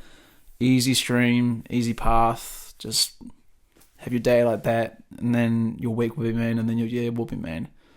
Yeah, that's probably what it is, bro. What's it for you? Love the metaphors. I do like discipline equals freedom. That helps me. You seem disciplined, being 5:45, my man. I think so. I think having that why in the back of my head allows me to do it. That wine? Why? Yeah. Oh, that why? Why? Yeah, wine. That vino? Wine definitely does not help me get up at 5:40. That's a dusty day. Okay, that why? Yeah, why? Absolutely, bro. Yeah, so you're helping people. And yeah, my daughter as well. Like, it just adds to it. So, that's a really important life that I can improve and give opportunity to. Absolutely, bro. Be great. What's her name? Billy. I like that, man. That's cool. So my godparents' daughter hit up my mum was telling my godmum, Ryan's daughter's called Billy, and then her daughter was like, oh, that's funny. In like J1, Ryan was obsessed with Billy Piper, and I was like, oh, that's awkward. No, it's just one of those days. My ex came to me, and was like, what do you think about the name Billy? I was like, yeah, that's sick. Let's do that. Like we didn't know what gender or sex or don't know. Works perfectly, I don't know what your cool things are these days, but yeah, what she was going to be, we didn't find out. Yeah, I think it is gender. And yeah, so we had that one in the bag, and that was really easy. Finding a guy's name was hard, so it was probably just as bad. She was a girl, but yeah, we did have a couple, but that one was nailed in. Yeah. And her middle name's Rumi. Rumi? Yeah, do you know Rumi the philosopher? Yeah. Yeah. Has some good quotes. Billy Rumi. Yeah. That's cute as, man. Yeah. That's cute. And apparently Beyonce's daughter's Rumi too, but... Just the casual sliding right there. That doesn't matter. Yeah. It doesn't matter. Yeah. Spire.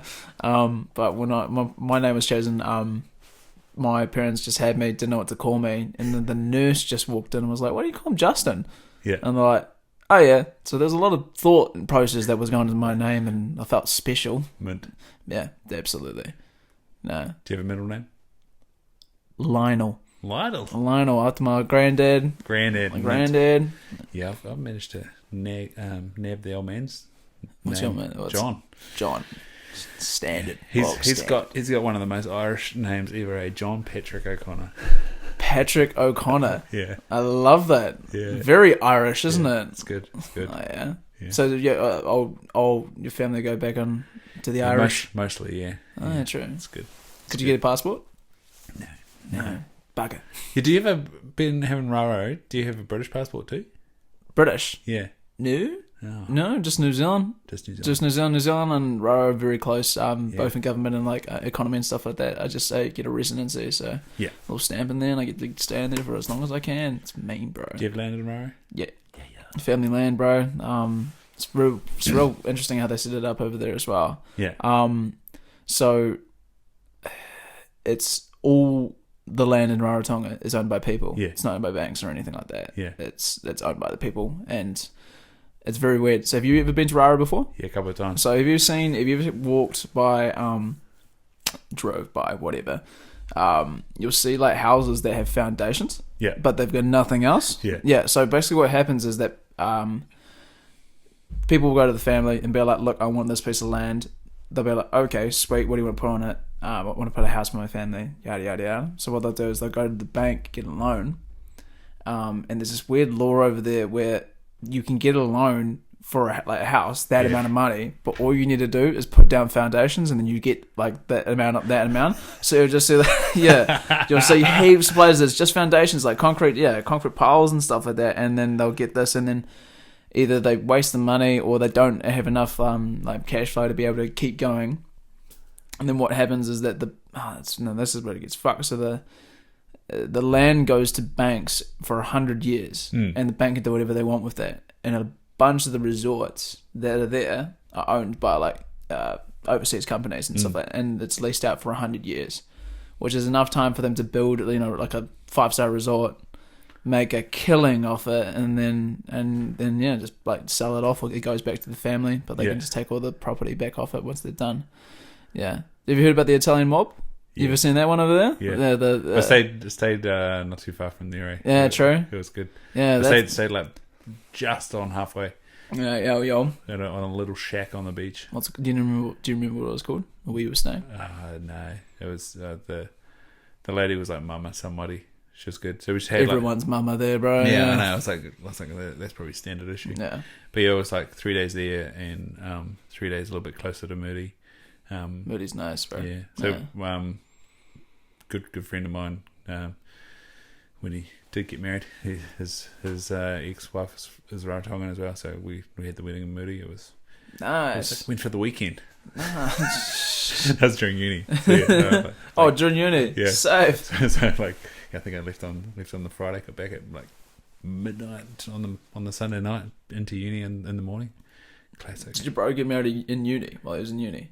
No, he was finished. I was about to say. I was taking a bit locking in a newly. There we go. Lovely. Yeah. No, that's good.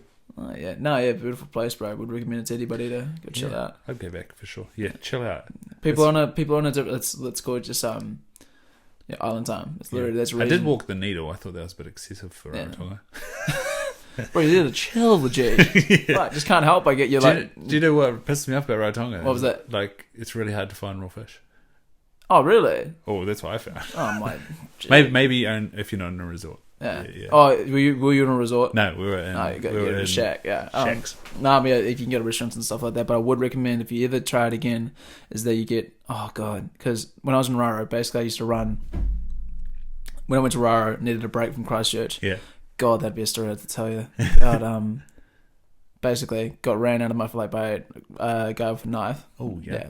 Go to Raro, chill out. Go to Raro, chill out. But my dad's working over there at that point, and I run this. Everyone's on a different vibe, bro. Like New Zealand work ethics and Raro, everyone's chill. So like I'm 20 years old and I'm running like a team of 7 people or something like that.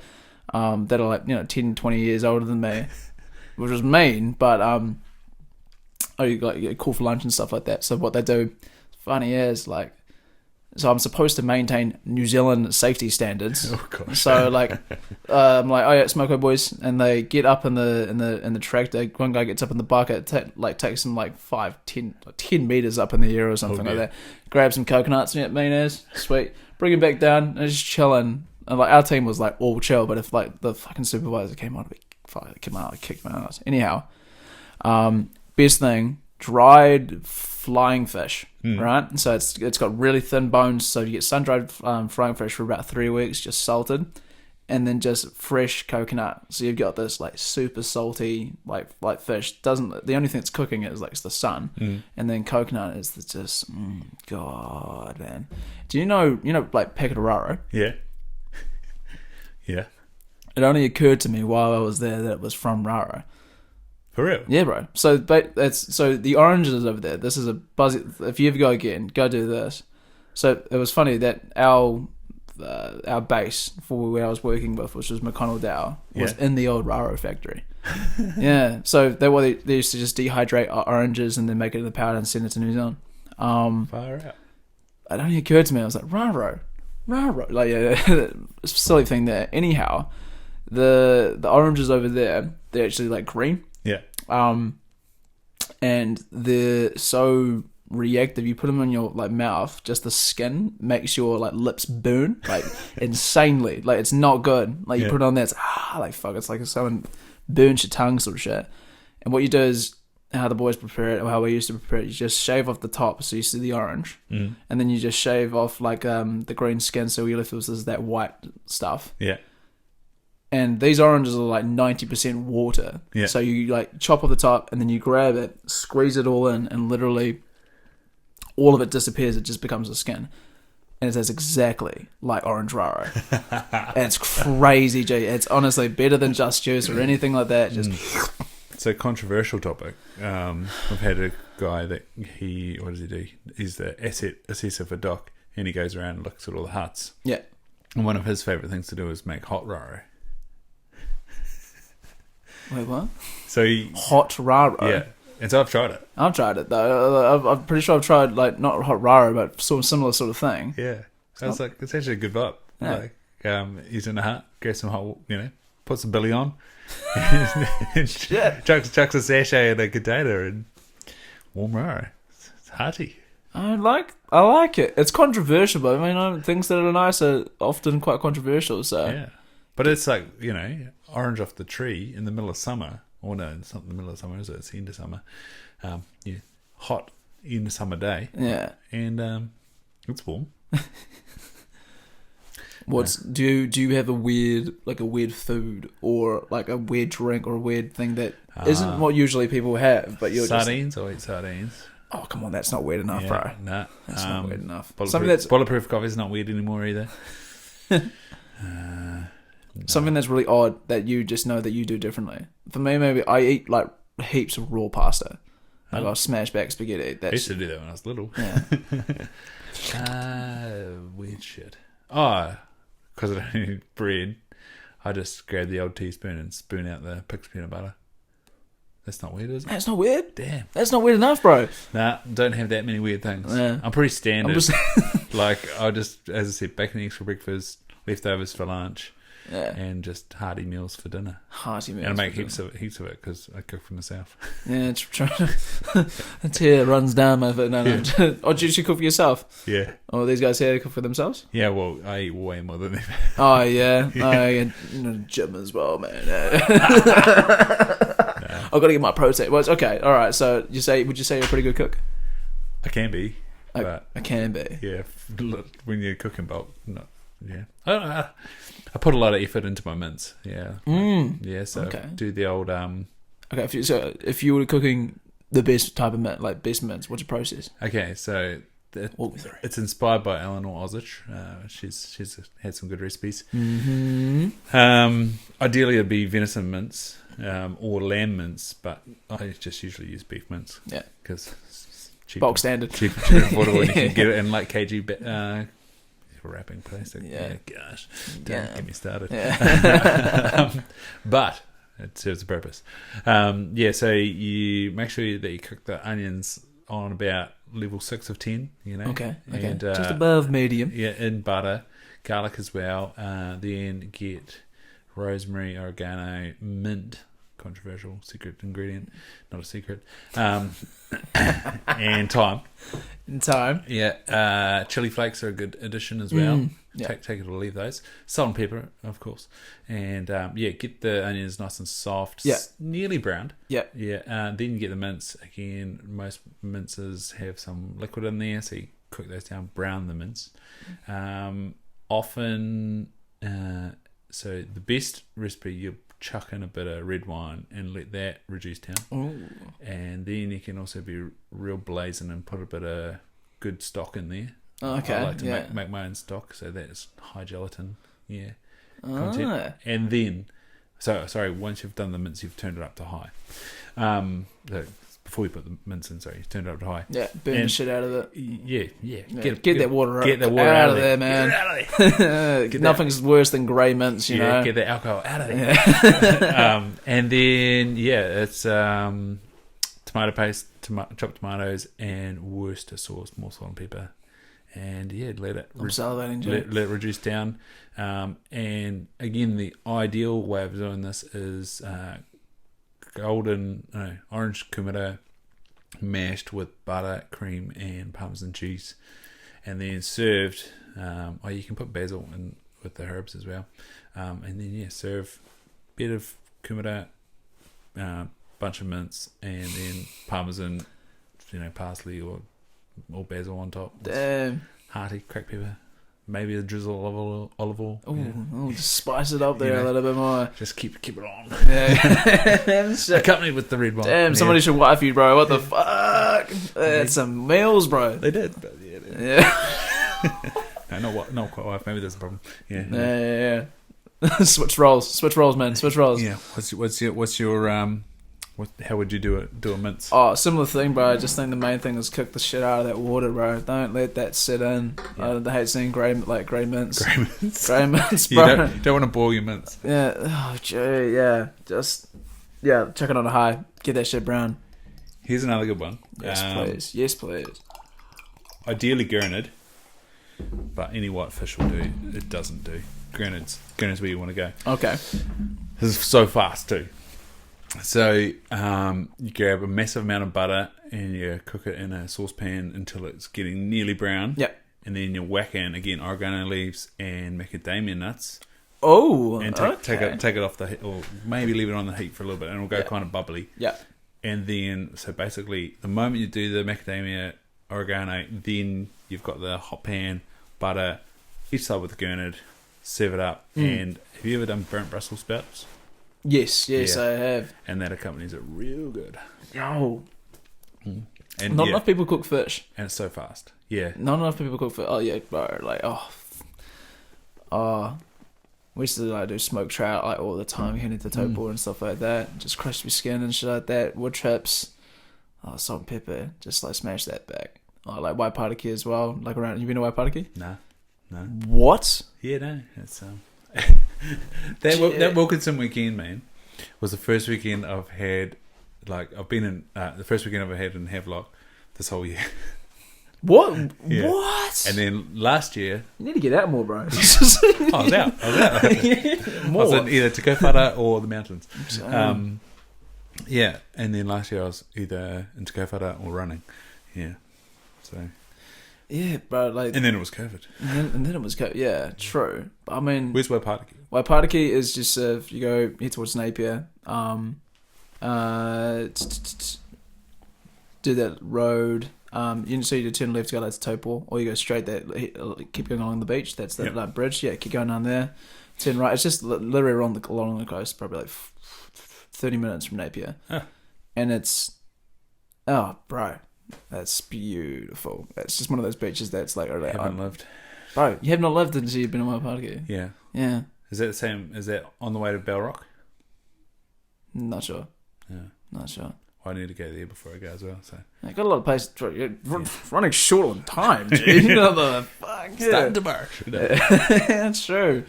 Oh fuck yeah! On your way, eh? Yeah. Very close, man. I hope you get a house. No, yeah, that'll be fine. Yeah. And yeah, are you doing the video for the ball this year? Uncharted ball. Yeah. Jackie Boy just messaged me. Might be potentially locked in. That could be pretty good. Oh, well, might see you there. Oh shit! Yeah. Oh, you're gonna be there? Yeah. All suited up, hey? Yeah, they get ducks, something like that. Some sort of vibe. Oh wait, isn't that? When is that? November. Yeah. Wait, what? Yeah. Are you coming back? Yeah, I'll come down. Ah, I see. Yeah. Oh, okay. No, fuck yeah. I'll hopefully be there. Hopefully. All the vibes. Absolutely. Sweet. We should get to bed. Absolutely. This is awesome. Yeah, this was awesome, bro. Mine. Pleasure. Get out of the headphones. Yeah.